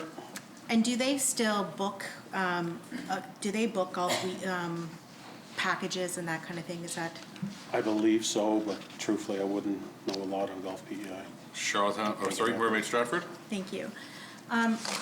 So, I mean, going back over the years, some people would say, right, government being in a business puts pressure on private business that's trying to operate and compete in the same way. So when you looked at your strategy of getting us to the black on golf courses, did you also look at the impact to private businesses, private golf course owners, and what that would do to them? Yeah, so one thing that I've heard is if government's going to be in the golf course business, don't undercut us, which we haven't. So we want the 3 courses to be a higher-end golf courses that offer a product that the private sector does not. That's one of the reasons I think we can get to a break-even point is pricing ourselves out of the private market as well.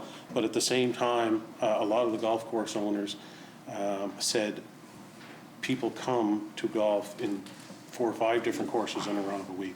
So with Crowbush and Brudenell, Dunderave, it's an attraction to draw them here, but they might only golf 1 or 2 days there, and then they tour. They might go to Mill River one day, or they might go to Clyde River the next day. So a lot of the golf course owners says, on one hand, yes, don't undercut us, but at the same time, they do support, because it's an attraction to bring people from off-island into golf on numerous courses. Mermaid Stratford. Yeah, I couldn't agree more. It's nice to have people staying in one place, but then moving them around the province, because typically when people come for golf vacation, they're coming for a week, right? Yeah. And often golfing morning and afternoon. So that would be my only caution of, trying to get us to that place where we are in the black, that we're not detrimentally hurting other courses that are out there, because they should be looked at as complementing our government courses and not as competitive. So I appreciate that. Thank you, Chair. That's all. Charlottetown Winslow. And thank you, Chair. The member from Morel Mermaid kind of asked the same questions along my line. So, of course, the provincial courses are very attractive outside of PEI as well as outside of the country. I guess kind of how are you trying to also, not compete with the private courses, but also really try to promote the courses amongst Islanders? So one is our cost. We want to make sure that we don't lower our golf fees that are going to interfere with the private courses. If anything, which the honourable member from Morel Mermaid might not like this with some of his locals, but we could possibly look at increasing the fees to attract more people from away into a higher level of golf. Because there is a fine line competing with the private sector. We got to watch as government that we are not stealing business from the private sector. So that's something that's being considered now. But just what we can do as a government on the promotional side of it, you look at Crowbush, well, they sell more golf inventory. I believe don't quote me on this, but I think it's one of the highest outlets in North America. It comes out of that little shop, right? So it puts us on the map with Nike and Callaway and so forth, right? Which is a huge opportunity to get some events here in the future. We've had some discussions pre-COVID with that because there's an appetite. We're known for our golf, but we're also known to do big business here, and it's a tourism destination. So I think by some minor improvements, I really feel we can get to a break-even point. It's going to take some time, but I deep down, I really think we can get there. Charlottetown Winslow. Thank you, Chair. And as the Atlantic bubble is hoped to open up, as the member from Montague-Kilmer mentioned earlier in the question period, and also hopefully bringing more people to the province. And I know it's been highly promoted that golf is a great kind of a COVID type of sport, because you're outside, there's ample time to socially distant, and it's great for exercise as well.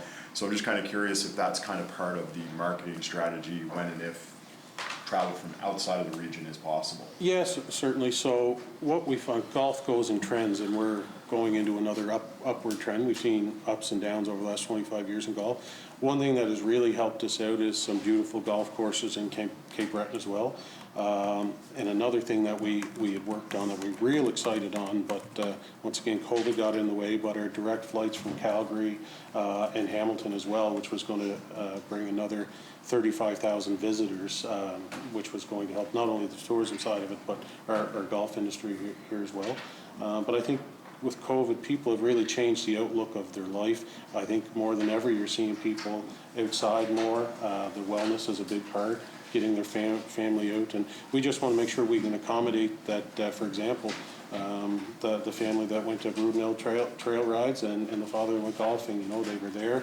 The package showed that they could do both things, and it was convenient for them. So I think we just got to continue being creative and continue to support a lot of the rural areas when we can. Charlottetown Winslow. I'm good, thank you, Chair. O'Leary Inverness.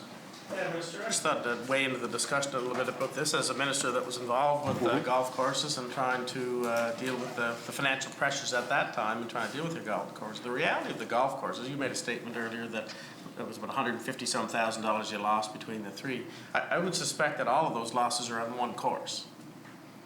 Because in general terms, Crowbush, during my time anyway, always made money and made significant money. You could sell that in an instant. But because it makes money, you wonder whether that's a valid way of going, because like I say, it's good for the taxpayers. And each of these golf courses have a connection with a resort. And you don't own the resorts. Right. So it's always a tough package to sell something when you have a resort and a different owner of the golf course. So there is some validity in the partnership. But But you're saying Brudenell now loses money too, or? I don't have the exact numbers, but some of the losses that the courses have taken over the years have been significant. I've never seen a year where they made any money. So it hasn't been presented to me that way. Like, we're talking significant amounts of, $700,000, $800,000, $1 million loss in these courses, right?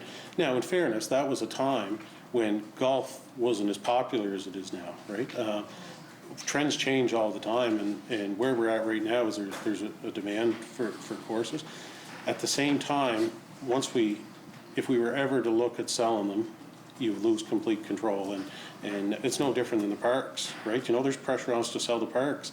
Can you imagine if we ever sold Cedar Dunes Park and O'Leary? It'd be devastating, right? Because it draws people there. So even though a lot of these parks don't make money, they have an economic spin-off for communities like O'Leary, the restaurants, the business side of it. But at the same time, we got to be frugal with taxpayers' money, and we got to make sure that if there's losses, we got to minimize the best we absolutely can. O'Leary Inverness. Yeah, no, I guess, like, say, for my end, I remember at my time, it was about $1 million we were losing on golf. It was publicized quite significantly, and I think it was criticized quite significantly about it. We should get rid of them. But I do believe, like yourself, I think that, contrary to maybe Charlottetown Brighton, we should be a player in the game. But the reality is they are difficult entities to sell. When you have a money loser that's all you own is the golf course, you don't own the resort, you have to try to put together quite a complicated package in doing that. And the other issue you run into, Minister, as you're well aware, especially at Crowbush, you run into some significant Indigenous issues in selling that. So for an entity that generally makes pretty decent money for the taxpayers, it becomes a very complicated package to sell. But in my time, it was sort of Crowbush always made some pretty decent money. Brudenell would be break even, make a little bit. Mill River lose, and Dunderave lose quite a bit. And so that's where so when you mentioned the $152,000, I'm assuming that Crowbush probably made some money. That's most of the significant losses tend to be in the Dunderave package. Yeah, we kind of had a 3-year plan of a break-even point. So, like I say, the projections were approximately that $152,000 pre-COVID. I believe the year before that, the course has lost $250,000. So we were making changes to get to that point. But also, too, we've gone back and looked, and we used Brudenell, for example, this year, where we put in the trails over the winter. I haven't been down personally, but honorable member from Georgetown. We went and bought a groomer. We're using the course itself for trails that people can get out and ski and hike and so forth. So the way I look at it is, there's no plans to sell these courses, but let's utilize them to the best of our ability, right? There's a winter tourism product eventually, which I do feel we can use these courses towards that as well. Mill River's done a phenomenal job of that. We've seen Mill River do it. Obviously, it's with a resort there, but their model seems to be working for winter tourism, and I think we need to use our courses towards that as well.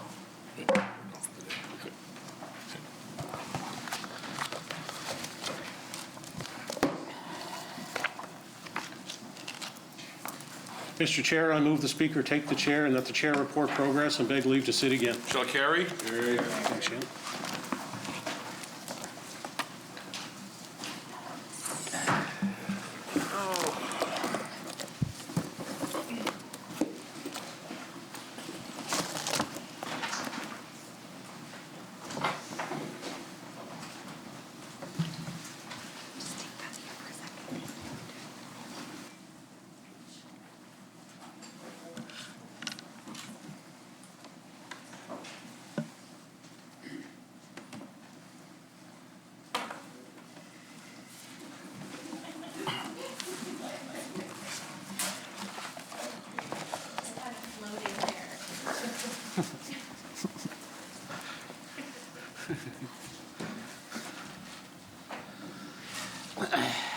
Mr. Chair, Mr. Speaker, as Chair of the Committee of the Whole House, having under consideration the grant of supply to Her Majesty, I beg leave to report that the committee has made some progress and begs leave to sit again. I move the report of the committee be adopted.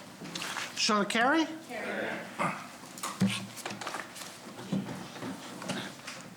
The honourable member from Mermaid Stratford and the opposition House Leader. Thank you, Mr. Speaker. I move, seconded by the member from Charlottetown Belvedere, that the 26th order of the day now be read. Shall it carry? Order 26, Poverty Elimination Strategy Act, Bill number 107. Ordered for second reading. The honourable member for Mermaid Stratford, the opposition House Leader. Mr. Speaker, I move, seconded by Charlottetown Belvedere, that the said bill be now read a second time. Shall it carry? Carry. Bill number 107, Poverty Elimination Strategy Act, read a second time. The honourable member for Mermaid Stratford, the opposition House Leader. Mr. Speaker, I move, seconded by Charlottetown Belvedere, that this House do now resolve itself into a committee of the whole House to take into consideration the said bill. Shall it carry? Carry. The honourable member from Tignish Palmer Road, Deputy Speaker, to chair the committee of the whole, please.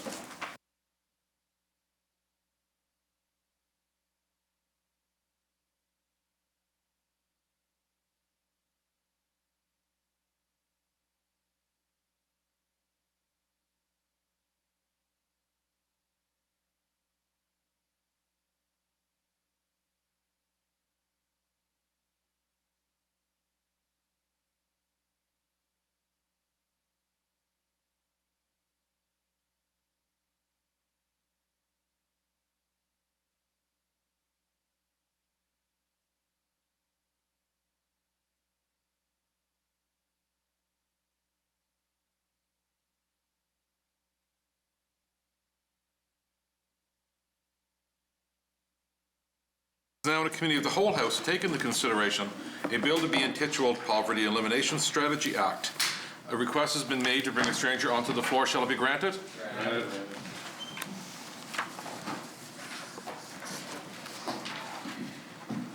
Stranger.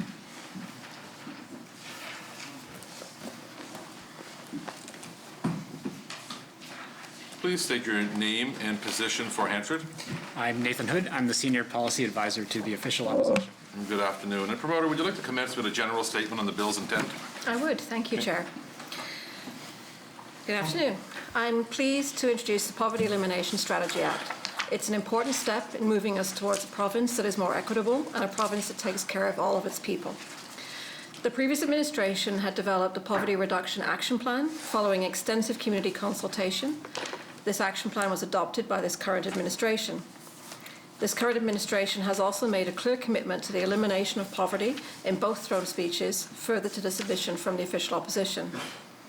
The government's own poverty action plan identifies 4 foundation actions needed to get the best results to reduce poverty in PEI. They are to develop a Poverty Reduction Act, legislation that would make it clear who is responsible for poverty reduction, when planning and reporting will take place, and when the plan will be reviewed and updated.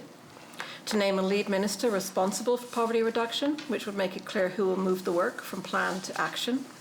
Establish a Poverty Reduction Council, a community government partnership that would play a leadership role in carrying out the plan, provide advice, coordinate local partners, and report on the progress. And develop a data plan to support poverty reduction, with high-quality data and information that help us plan what to do, where best to focus resources, and to see where we are making a difference. Our bill supports all of these foundational actions. We have seen the importance and impact of setting clear targets, as this House did for net zero carbon targets last year. Those targets are driving government action, projects, and funding with measurable results. Our bill establishes clear targets towards the elimination of poverty. These include targets to eliminate childhood food insecurity and chronic homelessness by 2025, to eliminate general population food insecurity and child poverty by 2030, and the elimination of poverty in the general population by 2035. These targets, while ambitious, are not far removed from the existing poverty targets in other jurisdictions. BC wants to cut child poverty by 50% and cut adult poverty by 25% by 2023. And the federal government wants to reduce poverty in the general population by 50% by 2030, which is currently, it is on track to achieve. We believe that government has the means to eliminate poverty if it has the will to do so. Programs like the School Food Program demonstrate an early quick win that not only have a direct impact on some of the measurable targets we've identified, but can be scaled up and expanded to address food insecurity in children in PEI. We have had the opportunity to consult extensively with many organizations and people in the community and across the province and received valuable input some of which was tabled earlier today in the House and is available for reference. We would also like to thank the Minister of Social Development and Housing and his team, including Pat Davis and his department, for their back and forth with our office on the extensive consultations and details for this bill. Unlike people living in poverty who have few, if any, choices available to them to improve their conditions, government does have choices available to either substantially address poverty or allow it to persist. I encourage all members to support this important piece of legislation to combat poverty in PEI once and for all. Thank you, Chair. You're welcome. Honourable members, it's the pleasure of the committee that the bill be now read clause by clause, part by part, or just open it up as a whole for questions. Section by section. Section by section? So, we will go with part 1, interpretation. So that is now open for questions, and we have the Minister of Social Development and Housing. Well, thank you, Chair, and member, I really do want to thank you for bringing this forward. I mean, to me, that this is doing a bill the right way. You know, any private member's bill in particular, you're following the poverty reduction plan, foundational recommendations. We're working forward in a truly collaborative environment, and really, most importantly, addressing this critically important issue of poverty elimination. So thank you so much for moving this forward. As you mentioned it, the department did have feedback, and there was back and forth, and I thought that your staff and the staff in the department worked really well together, so thank you so much for that.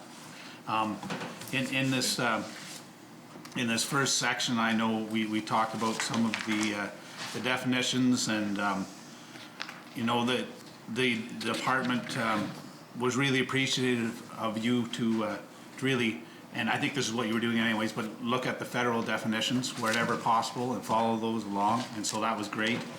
I know they sometimes they were concerned, you know, for example, chronic homelessness, how that would be measured, you know, and you know, there's actually some federal, I think, software that's coming out at the end of this fiscal year and things, but that's all.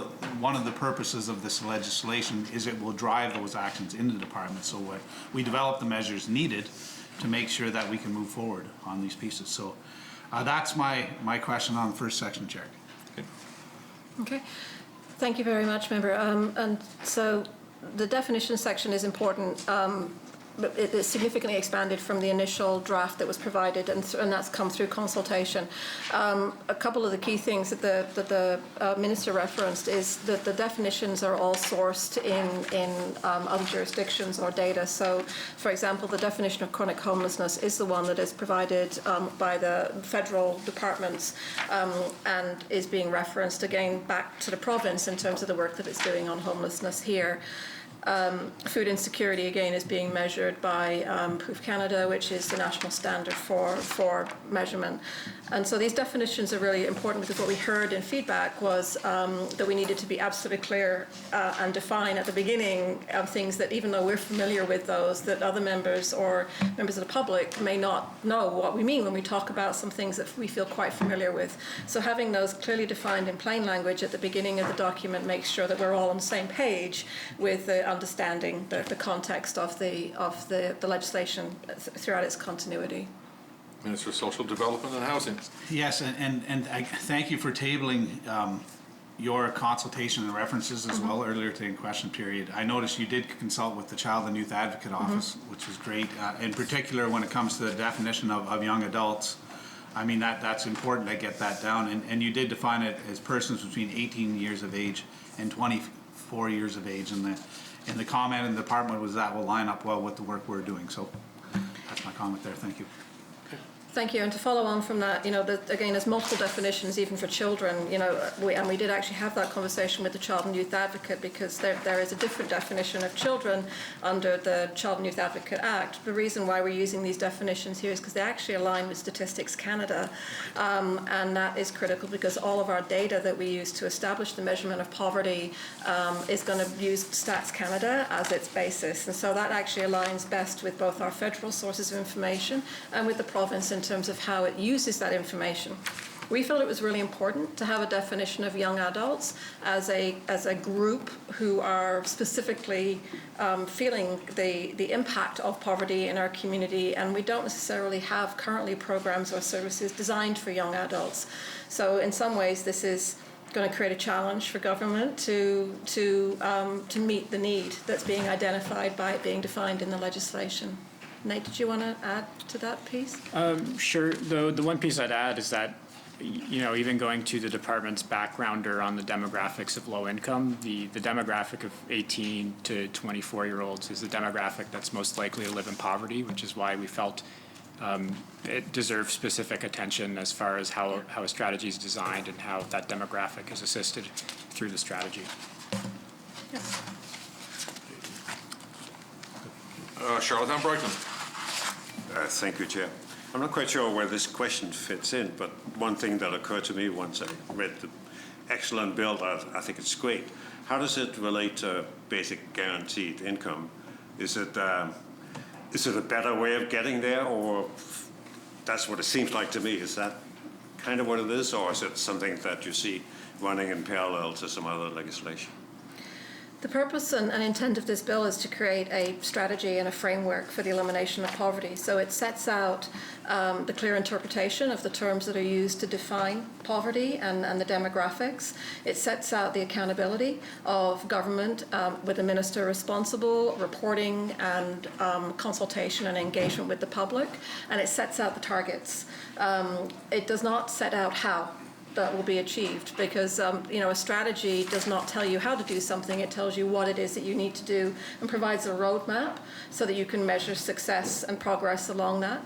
So while there has obviously been extensive work on the basic income guarantee, that is a tool in the toolbox that I expect would be under consideration, but you'll find that it isn't mentioned anywhere in this Act, because this Act is not prescriptive about what tools government can and should use. Every tool that's available in the toolbox should be used, and this sets out the framework on how to do that. Charlottetown Brighton. I appreciate that explanation, but would you say it does set a date, 15 or 14 years out, where you're getting, where you have eliminated poverty? Would you be more or less at the same spot that you would be if you implemented basic guaranteed income? I'm not able to comment on that because we don't have any data that tells us what works. We know we have extensive tools that are available to us, including tools that are already in motion in government. I spoke about the importance of the school food program and how that is going to have a measurable impact on child food insecurity in the province. I'm really looking forward to seeing the new numbers next year when that program's been running for a year, and we can see what a difference it makes, because currently it's almost 19% of children in PEI under the last measure, which is 1 in 5. So we know that we can improve with relatively inexpensive programs. We can really significantly change the numbers that we report when we look at reporting poverty. But I'm not able to speculate on what programs and services the government may put together. Again, it's going to be a combination of different things. And you'll recall from the recommendations that were made on the report from the Special Committee on Poverty, it was very clear in that recommendation that should basic income be an option that is made available to PEI through partnership with the federal government, it would not prevent or preclude there being other programs that would need to run parallel to basic income to ensure specific supports for specific areas, like, for instance, childcare or specific supports for people with disabilities. And so we know that there is no one solution, even though basic income is potentially a very large one.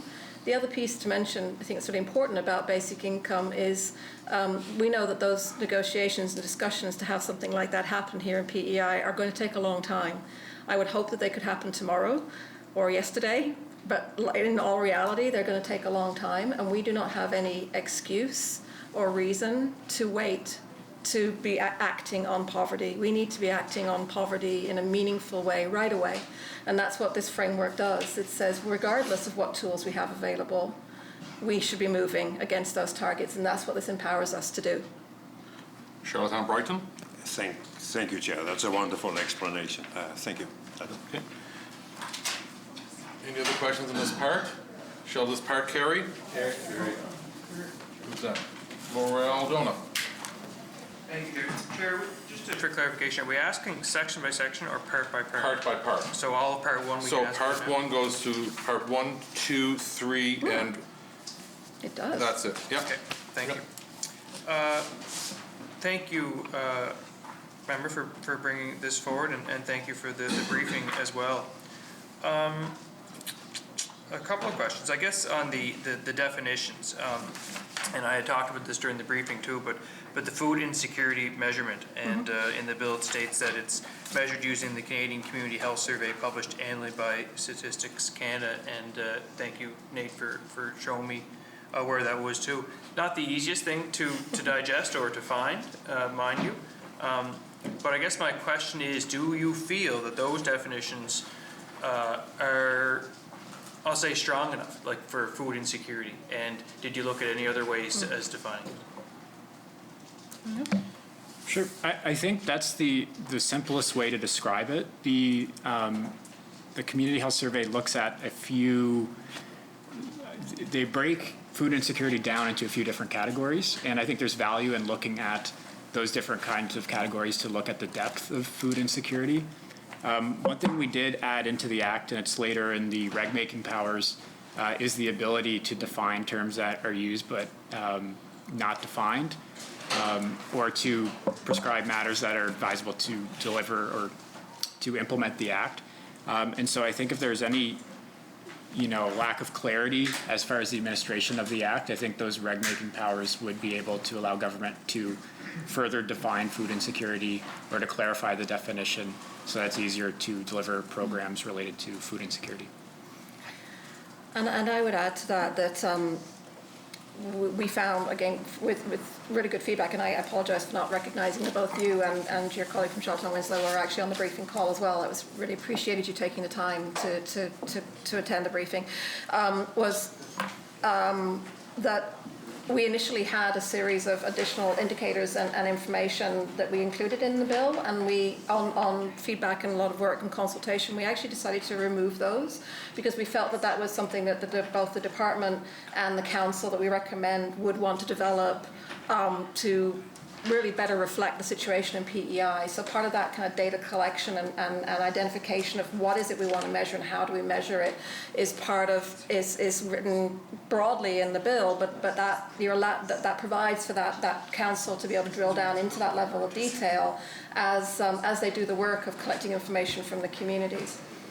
So making sure there was flexibility there while being clear that we're using the national standard and the standard that's been used to sort of set those kind of data benchmarks of PEI consistently for years, but at the same time allowing for there to be flexibility to narrow that and be more specific as and when the data is collected.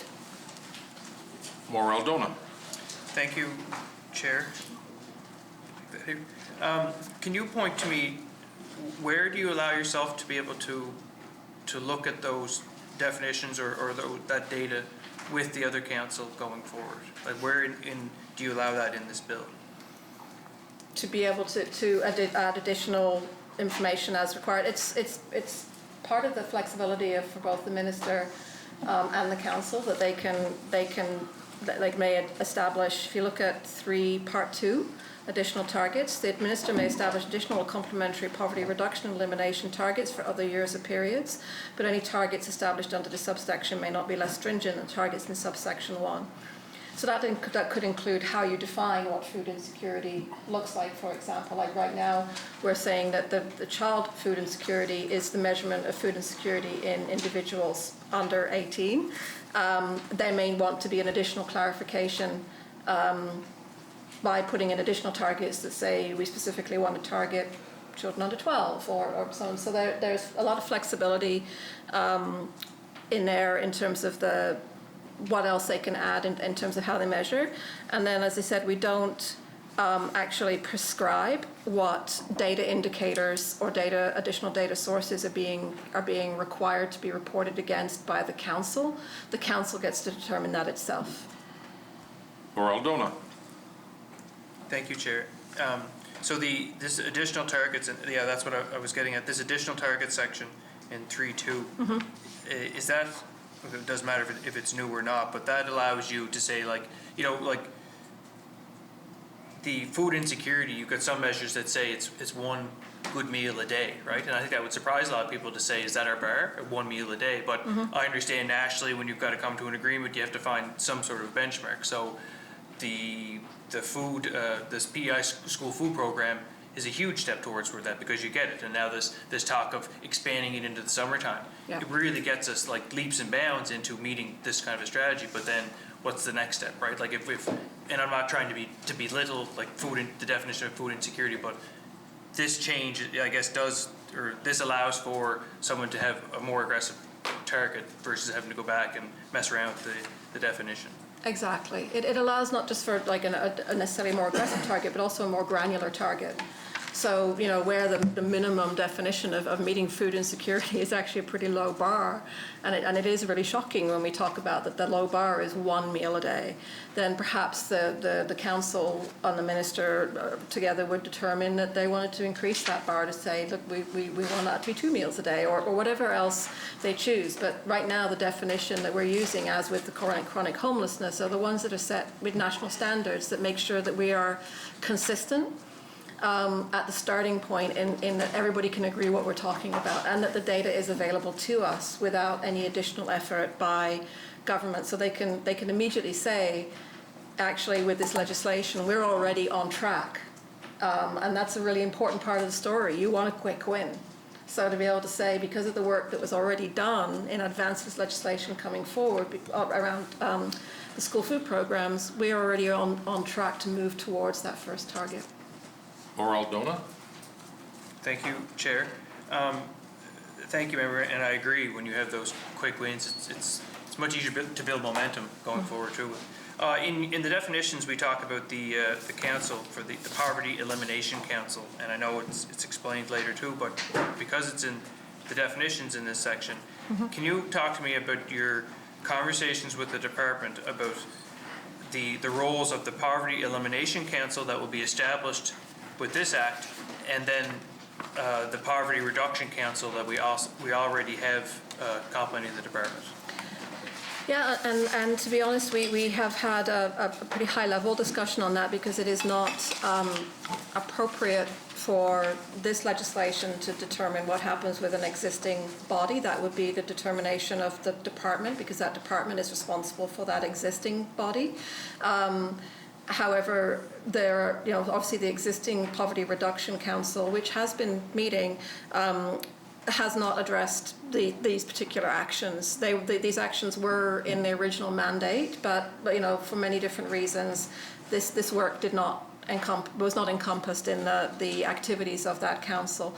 So I expect that should this legislation be successful, that there would be a really good starting point to look at the expertise and that historical knowledge that's existing on that existing council, but at the same time recognizing that there are some very clear directions in here as to what the new council would be expected to do.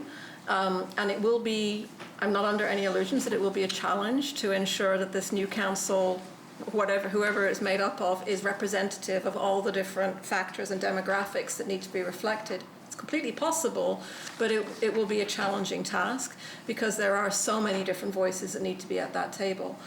But in terms of the current work of the Poverty Reduction Council, they have been active in keeping actions and activities from the Poverty Reduction Plan moving forward, and that's really valuable work.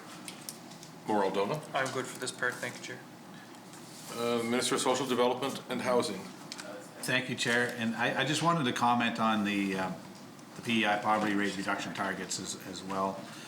First of all, I think it's really important that you chose 2018 as the baseline, because of the significant strides we made in the last few years. Like you mentioned already, the school food program. I mean, I never would have thought back in 2017 in the North Rustico Parade, advocating for a school food program with Ms. McDougall, who was the president of the home and school at the time, and a constituent, that I would be the minister to be able to bring that in. But it's important that 2018, because we did that. We've increased food rates as well, the amount of money available for food. by $6.5 million as well in that time period. So that'll help us a lot. They're aggressive, but doable was what the department said. So thank you for that. I think the comments in that discussion that was just had with the member from Morel Dona is really important, because this is setting targets. It's a baseline, but there's a lot of work to be done, and the how, as you mentioned, isn't specified. No. And so that this is good, and this is why the department is in agreement with this legislation, because we're able to use this as a base and then move forward and do the things we need to do to achieve the goals in it. But this would have been, the reduction rate targets would have been the most, the section where the department was a little, I guess, most uncomfortable at first, because they wanted, at the end of the day, they are going to be figuring out the how, and it's going to be holding their feet to the fire, right? And so, but they are able to live with these targets, and so thank you. I will agree. It was a very robust conversation. I cannot think about how many versions of this legislation we have, and I lost count. But yeah, it was a very robust and absolutely targets are challenging. They're meant to be. And I come back to what we spoke about with the net zero carbon targets and how impactful it is to have that point of reference. I think Nate could speak to that 2018 benchmark and how that reflects with the data, because that is really important. Sure, yeah. 2018 made sense for the purpose of this legislation, and you'll notice that it kind of works on a 5-year period in the following years. And it makes sense because the Poverty Action Plan starts in 2018, but also the data we get back on measuring poverty often lags the current calendar year by about a year and a half or 2 years, and so it gives government enough time to have that data to inform their future targets.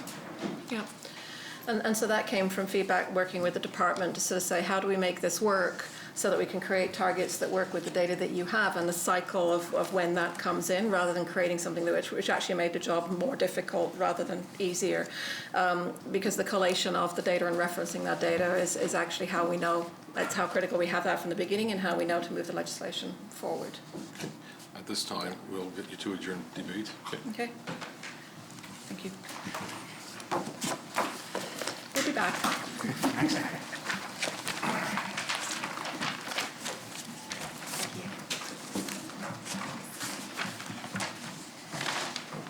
Mr. Chair, I move the Speaker take the chair and as Chair report progress and beg leave to sit again. Shall carry?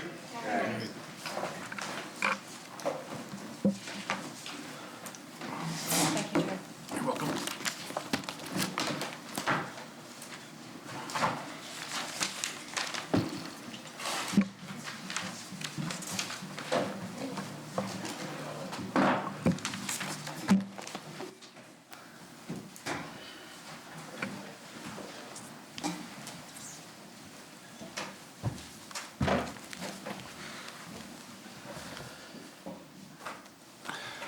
Mr. Speaker, as Chair of the Committee of the Whole House having under consideration a bill to be entitled Poverty Elimination Strategy Act, I beg leave to report that the committee has made some progress and begs leave to sit again. I move that the report of the committee be adopted. Shall it carry?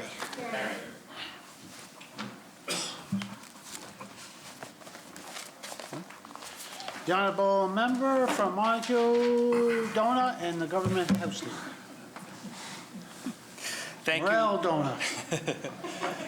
You look like twins. I get you mixed up all the time. The East is all good, Mr. Speaker. You look like twins over there. Eastern PEI is all good. It doesn't matter. Mr. Speaker, I'd like to move a motion for unanimous consent to call motion 38, World Autism Awareness Day. Honourable members, do we have unanimous consent? Yes. Honourable member, you have unanimous consent. Motion 38, the honourable member from Morel Dona moves, seconded by the honourable member from Thank you. Charlottetown Winslow, the following motion. Whereas the United Nations has designated April 2nd as World Autism Awareness Day to recognize the tens of millions of people living with autism around the globe, And whereas autism is a lifelong neurological condition that manifests during early childhood, irrespective of gender, race, or socioeconomic status. And whereas autism is marked by challenges with communication, social interactions, sensory perceptions, atypical learning, and repetitive behaviors. And whereas hundreds of islanders of all ages, gender, and background live with autism, with a local prevalence rate estimated to be as low as 1 in 59 children. And whereas there is a network of community support available through many local organizations, including the Autism Society of PEI and Stars for Life Foundation. And whereas various supports are available to islanders living with autism from the Departments of Education and Lifelong Learning, Health and Wellness, and Social Development and Housing. Therefore, be it resolved that this Assembly recognize the tremendous challenges faced by islanders living with autism and their families, and the efforts of community-based organizations to help those islanders, especially during the COVID-19 pandemic. And therefore, be it further resolved that this Assembly encourage the province to continue to work collaboratively with community partners to develop and enhance the network of supports available for islanders living with autism. At the podium, Mr. Speaker. Podium.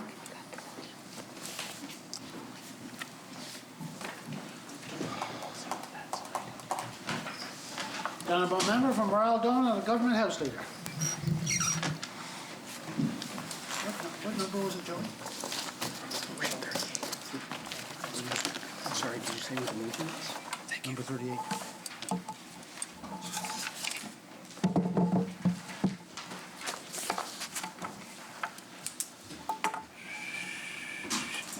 Thank you, Mr. Speaker. I'm pleased to rise today to introduce this motion on World Autism Awareness Day, and I appreciate the members of the Assembly giving myself and the member from Charlottetown Winslow unanimous consent to do this.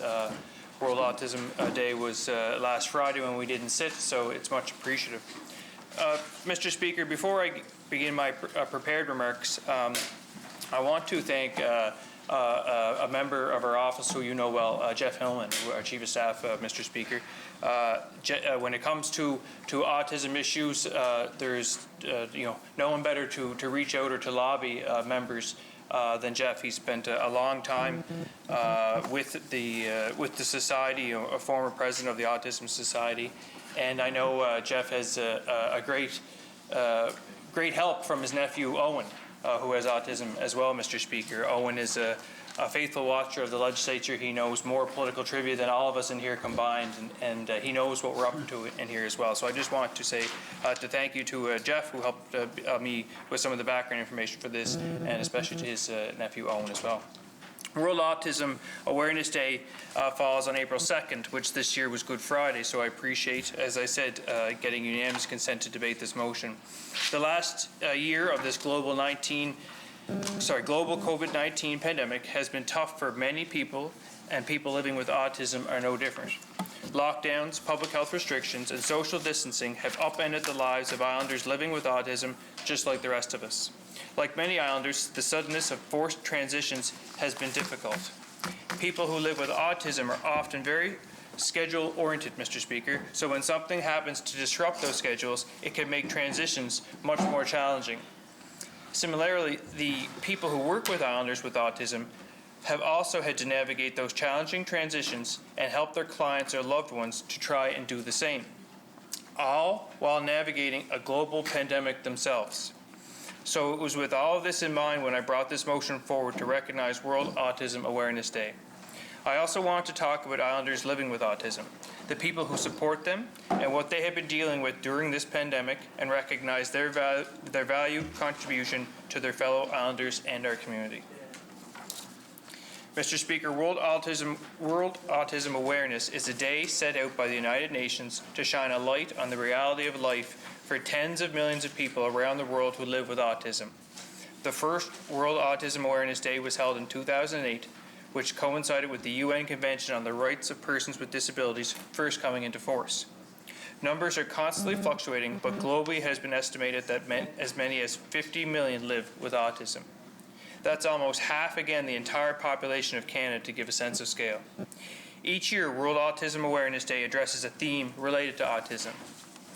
Like many events, last year's World Autism Awareness Day activities were greatly impacted the world over by COVID-19 pandemic. But some past themes of World Autism Awareness Days have included topics like empowering women and girls with autism, autonomy and self-determination, inclusive education, neurodiversity, and assistive technologies. The theme for 2021 World Autism Awareness Day is inclusion in the workplace. This year's theme is timely as the world begins to slowly emerge from this global pandemic and we start planning for what the future will hold. When I worked as a consultant in the private sector, we would often work with clients looking to adapt their workplace or workforce. Things like streamlining a process, adopting a new piece of technology, or integrating new additions to the labor force. Workplaces are a balance of people and personalities, Mr. Speaker. Just as workplaces have adapted to having multi-generational workforces, I think one of the coming challenges in our society is wrestling with how we foster greater inclusion in our workplaces. Increasingly, workplaces will have to cast a wider net in order to meet their workforce needs. People living with autism can bring a range of skills to help meet these workforce needs. I look at the work of groups like the Stars for Life Foundation, Tremploy, Inclusions East, Community Connections, and the Association for Community Living, helping to pave the way for greater inclusion in the workplace. I look at some of the needs in our workforce and think to myself, how can we make sure that people living with autism have a chance to use their skills, build that independence and dignity while improving their quality of life? As with any solution, it will require both community and government to collaborate. Seeing a greater level of collaboration and cooperation between government and community was one of the reasons why I brought forward the Autism Coordination Act, which this House passed unanimously in 2018. Since the bill's passage, there had been an improvement in coordination between the different departments that produce services for Islanders with autism. We talk a lot in this House about breaking down silos to improve services for Islanders, and it is an important goal. But the reality is that silos don't build up overnight, and it's tough to tear them down overnight too, Mr. Speaker. Just as it's important to reduce silos between departments, it's also important to reduce silos within the community as well. Another byproduct of the Autism Coordination Act is improved collaboration and dialogue with government and important community stakeholders like the Autism Society and the Stars for Life Foundation. Mr. Speaker, there are tremendous community groups and individuals who work every day to support and help improve the lives of Islanders living with autism. I'm thinking of community groups like the Autism Society, the Stars for Life Foundation, Inclusions East, the Association for Community Living, Community Connections, Tremploy, the PEI Council of People with Disabilities, Pat and the Elephant, and Transportation West. Each of these groups help play a role in supporting the community of Islanders living with autism. They're made up of men and women, many often volunteers who give of their time and their heart. As someone said to me once, no one works in this field to get rich, Mr. Speaker. Yes, wages do matter, but it's a labor of love often and the reward of personal fulfillment that drives people working in this sector. I know everybody in this House knows of the people that work in these communities and these sectors, and I know all the members would agree with me on this. They don't do it for the recognition or praise either, although it's certainly deserved, and one of the goals behind this motion today. Mr. Speaker, as I previously mentioned, I think the passage of the Autism Coordination Act is helping lead to an improvement in the coordination and planning of government services to support people with autism. There have been increased investments made in staffing, programming, and screening, some of which were included in the recent budget. Two things please me about this, Mr. Speaker. First, that these investments are being made. Second is that the investments are happening across multiple departments in a coordinated way, which will at the end of the day benefit individuals and families living with autism. Mr. Speaker, I know it's never enough, but these are important steps, and I hope that the departments continue to work towards this. I want to thank my honourable colleagues, the Ministers of Education, Health and Social Development, and their departments for having worked so hard to make these investments happen. No doubt the Ministers will touch on some of these recent budget investments if they're able to speak to the motion. One point I want to raise, though, is a helpful suggestion going forward, which I have mentioned in this House before, Mr. Speaker. My opposition days aren't that far behind me. A few years ago, the former government launched a campaign called Be Aware and Get Your Share. It was a good idea. The idea was to encourage Islanders to file their taxes so they could get full advantage of the federal and provincial tax and financial benefits available to them as families, students, and seniors and low-income workers. It was a good initiative by the former government that I applaud, and I have often thought that a similar campaign geared towards individuals and families living with autism could do some good too, Mr. Speaker. Depending on your situation, folks may be eligible for support from multiple provincial departments through federal tax programs. Mr. Speaker, in closing, my goal in bringing forward this motion was twofold. One was to recognize World Autism Awareness Day and the tens of millions of people around the world who live with autism. Second was to acknowledge the many staff, family, volunteers, and community partners who make up the ecosystem of support for Islanders living with autism. Mr. Speaker, a personal note too, I don't have a personal family connection or a personal, close personal connection to those living with autism. But you go into your elections and you start going door to door, and you never know what the issues that are going to be brought forward. You have in your mind like what you want to push for and lobby for, but when you go into homes with people with intellectual disabilities and people with autism, it hits you and it sticks with you. And it's one of the reasons that I've pushed, one of the main issues that I pushed for since being elected, Mr. Speaker. I won't get into the names and the families of those who invited me into their home, and we have no idea how their lives are impacted. And I really appreciate all those conversations, and I appreciate the conversations that I'll have in the future with those as well. I know that Islanders with autism have many champions in this chamber who may also wish to speak to this motion, and I'll conclude my remarks and yield the floor. Thank you, Mr. Speaker. We'll now go to the honourable member from Charlottetown, Winslow. Can I get the Podium as well, please? I need it.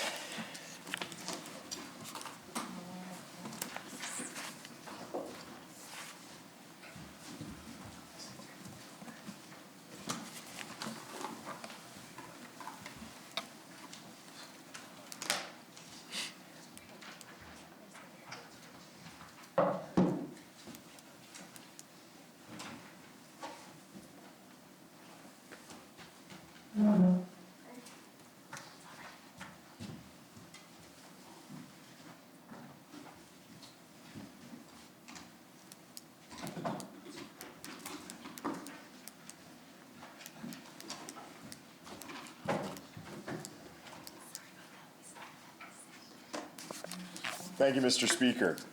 I am happy to rise today in support and second this motion moved by the Honourable Government House Leader about World Autism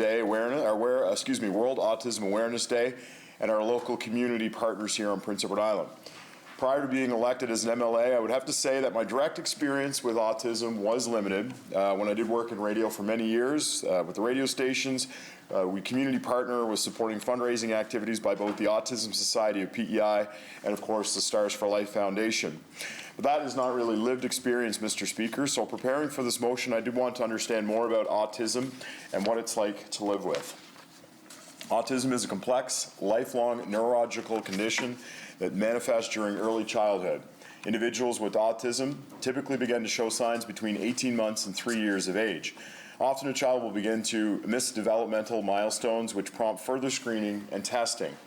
Autism, Mr. Speaker, is marked by challenges with communication, social interactions, sensory perceptions, atypical learning, and repetitive behaviors.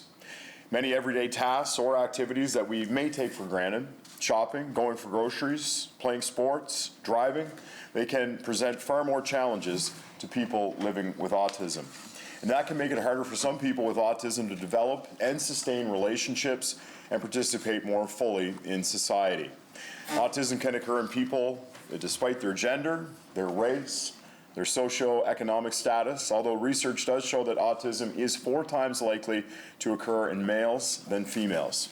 Research continues into the root causes and origins of autism, but it is generally believed that a combination of genetic precondition and environmental triggers can contribute to the development of autism. Mr. Speaker, advances in screening and detection have contributed to a better understanding of autism over the last 2 decades. That's improved screening and detection, which has also led to the diagnosis of more people with autism over the last 2 decades. 20 years ago, the rate of autism would have been about 1 in every 100 children. Over time, as screening and diagnosis has improved, that rate has lowered until today. That prevalence rate now stands around 1 in 66 children in Canada. That's according to a 28 study. That same study indicated that here on Prince Edward Island, the prevalence rate was actually 1 in 59, and suggested that PEI's prevalence rate had more than tripled since 2003. Locally here, that means that there are hundreds of island school children living with autism, as well as many adults living with autism in our communities. That reality has real implications for educational, housing, and employment opportunities. And in my short time being elected, I have had the chance to learn a little bit more from my constituents about some of the practical challenges of autism. Helping constituents access information or listen to their challenges, finding appropriate childcare solutions, it's given me a deeper appreciation for the unique challenges that these individuals and their families face. The unsung roles played by people working as autism assistants, as special needs assistants in our childcare system, or as educational assistants in our classrooms need to be recognized, supported, and encouraged. My wife Ashley, of course, is a school teacher, and she tells me how valuable that these positions are in the supporting of the learning of all students. That's why I was happy to hear news last week from the Minister of Education about the ongoing support from the provincial government in this area. Wage increases for these workers is welcome news. It's also another indicator, though, Mr. Speaker, that when it comes to these vital roles in our community, that maybe we should also be looking at it through more of an economic or skills development lens. We often talk about gaps in the labor force, and these types of jobs and careers may be overlooked in some cases. Working with individuals who have autism or other special needs can be a very personally rewarding experience, Mr. Speaker. For people who have empathy and compassion and a desire to make a difference in the lives of others, these can be attractive career fields. Of the many ways that COVID-19 pandemic has affected our society, it is the impact that it has had on community groups and organizations that raise money to support their operations.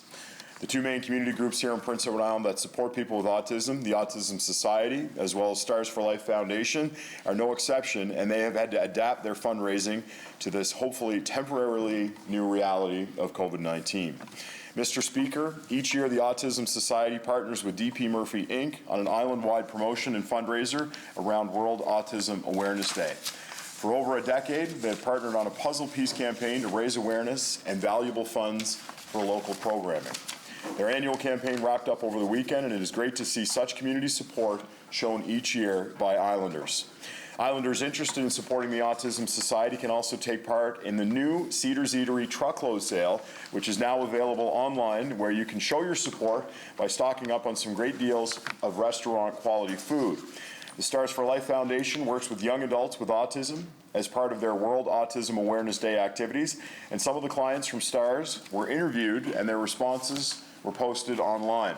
I'd like to conclude my remarks by reading a couple of them for you, Mr. Speaker, if you'll indulge me. Quote, everyone with autism is different, with different struggles and different strengths.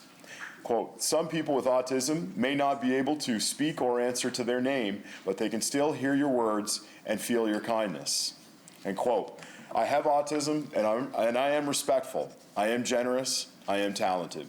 Now with that, Mr. Speaker, I do want to second this motion and conclude my remarks. Thank you. The Honourable Leader of the Third Party.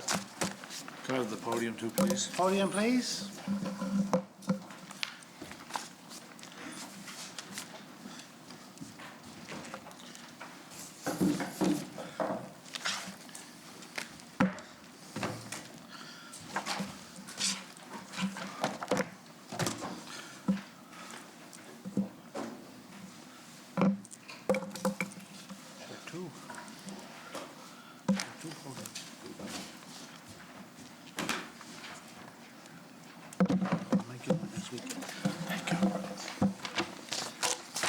Thank you very much, Mr. Speaker, and I'd like to thank the honourable member for bringing this motion forward, and it certainly gives me pleasure to support it with unanimous consent. Mr. Speaker, as the member had said, you know, Friday, April 2nd, not only marked Good Friday, but it's the World Autism Awareness Day, and we didn't sit that day, so it couldn't have been brought forward. And I'm glad he did today, and it's great to speak to it. As he had indicated, he may not have a personal touch to it, but I do. I have a grandson that's autistic. His name is Oliver. We love him to death. And, you know, as was mentioned here, he has a schedule, and when the schedule is off, it affects him greatly. And I can't thank the people enough that work in that field. They're special people, just like persons with autism are special people. They do a wonderful job, but during the pandemic, it played havoc with them not being able to go to work and the children having to stay home. You know, can we do more for people with autism? Yes, I believe we can. I commend the government for the wage increases last week and everything they're doing. You know, there's so much that can be done. We looked at the Stars for Life. They do a wonderful job. You know, like, it's great for what happens during their school years, but it's when they come into adulthood after school or before they get into school, how it's so important that there's structure there and there's programs for them. You know, I just can't say enough for what's being done, but as I said, I know there's more that needs to be done. My son, Jonathan, him and my wife and my other son, Chris, operate Cook's Corner, and they had a fundraiser and sold cupcakes on Thursday, raised over $1,000 and donated it to the Autism Society, which I was very proud that they did that, and, you know, the support was phenomenal. So with that, thank you. With that, you know, anything we can do to help children and adults with autism, I fully support. Thank you very much, Mr. Speaker. The Honourable Minister of Education and Lifelong Learning, Minister responsible for the status of women. Thank you, Mr. Speaker. I have to admit, I have a little tear in my eye. Thanks for the remarks there, Honourable Member, and I've heard some stories about Oliver, so sweet child he is. It's my delight to rise and speak in support of this motion about World Autism Awareness Day and our fantastic community partners.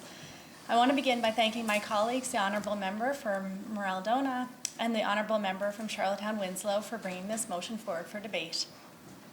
It was my honour last week to deliver a minister's statement about World Autism Awareness Day. I also had an opportunity last week to join Premier King and Natalie Walsh-Anand, Executive Director of the Autism Society of Prince Edward Island, to mark the occasion. It was inspiring to listen to the passion that people who work in the field have for their work and islanders with autism. It certainly reminded me how fortunate we are to have a dedicated and compassionate network of community to support island individuals and families living with autism. It's good that we recognize their good work as we recognize World Autism Awareness Day, because it sees women and men who work to make a difference every day for islanders living with autism and their families. The goal of World Autism Awareness Day is to increase understanding and acceptance of people with autism and inspire a more inclusive and kinder world. As Minister of Education and Lifelong Learning, I am pleased to be working with my colleagues, the Minister of Health and the Minister of Social Development and Housing, and their departments to better align support to provide a continuum of services focused on early interventions and maximizing inclusion from early childhood to adulthood. Community partnerships are being strengthened and strategic investments are being made to enhance the services provided for individuals with autism.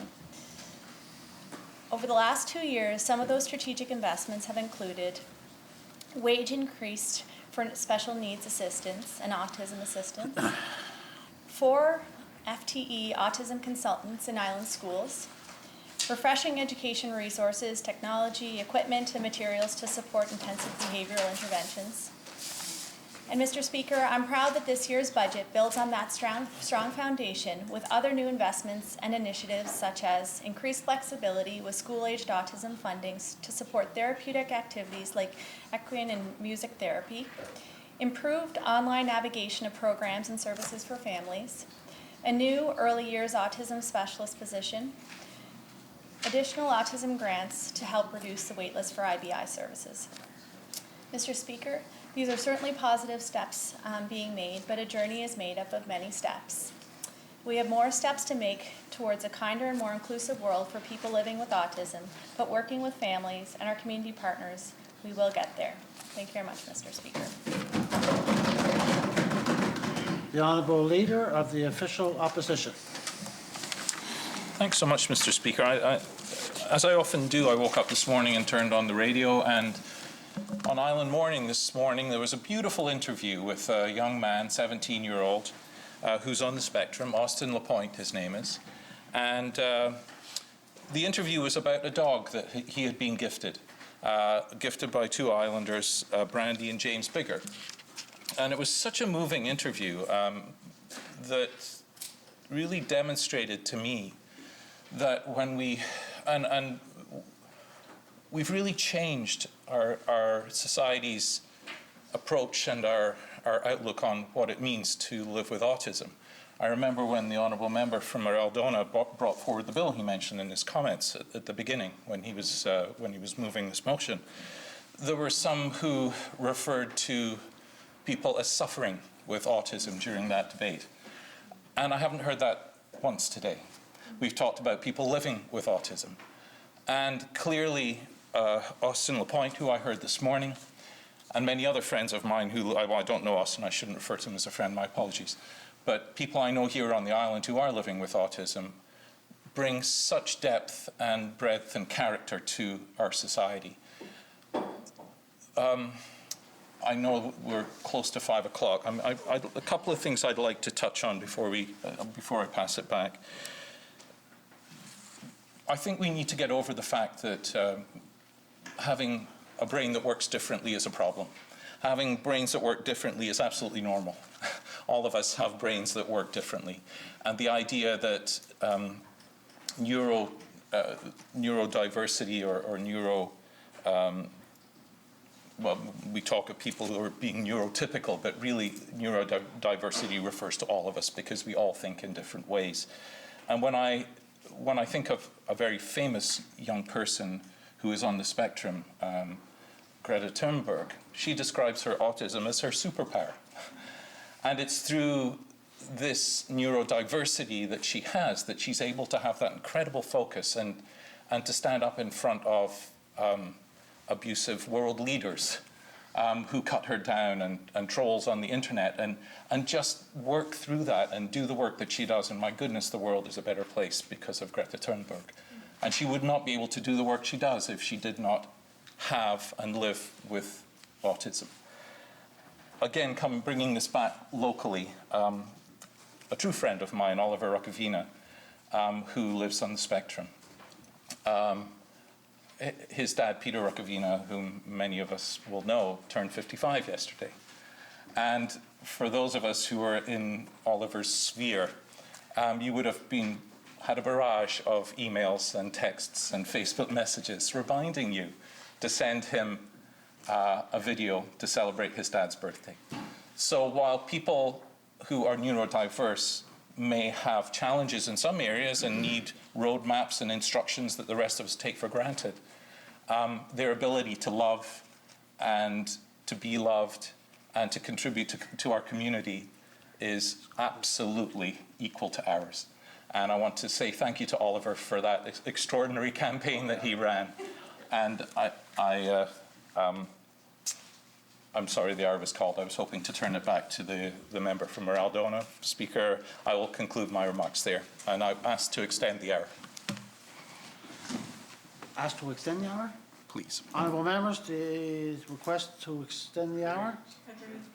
Sure. You have unanimous consent to extend the hour. Thank you. Honourable member, you want to keep talking? No, I don't. I don't know who else is on the list, but I wanted to conclude this debate today with a vote, if possible. Thank you, Okay. Mr. Speaker. Is there anyone else that would like to speak to the motion? If not, I'll go back to the mover, the honourable member from Morell-Donagh and the Government House Leader. Thank you, Mr. Speaker, and thank you to the Leader of the Opposition for his comments and to everybody for speaking. When I brought the Autism Coordination Act to the floor, of course, my help that day was Peter Rukavina and all the work that they have done. So, I think part of that day that there was a lot said, but the Premier of the day had said it too. You know, it's important to look at all of our decisions. We always talk about lenses here in the legislature and within government, and I think it's important. One of the steps of that act and one of the steps that we should all do as MLAs is always to look at it also through that lens of those that are living with an intellectual disability or those that are living with autism. Thank you, Mr. Speaker. Are you adjourning debate or I am call adjourning. the question? I'll call the question. Honorable members, the question, I'll call the question. All those in favor of the motion say yay. Yay. All those against say nay. Honorable member, your motion passed unanimously.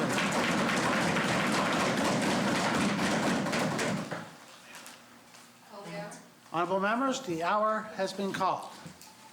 The honorable member from Morel, Dona, and the government house leader. Thank you, Mr. Speaker. Mr. Speaker, I move, seconded by the member from Montague-Cumber, that this House adjourn until Wednesday, April 7th at 1 o'clock in the p.m. Shall carry.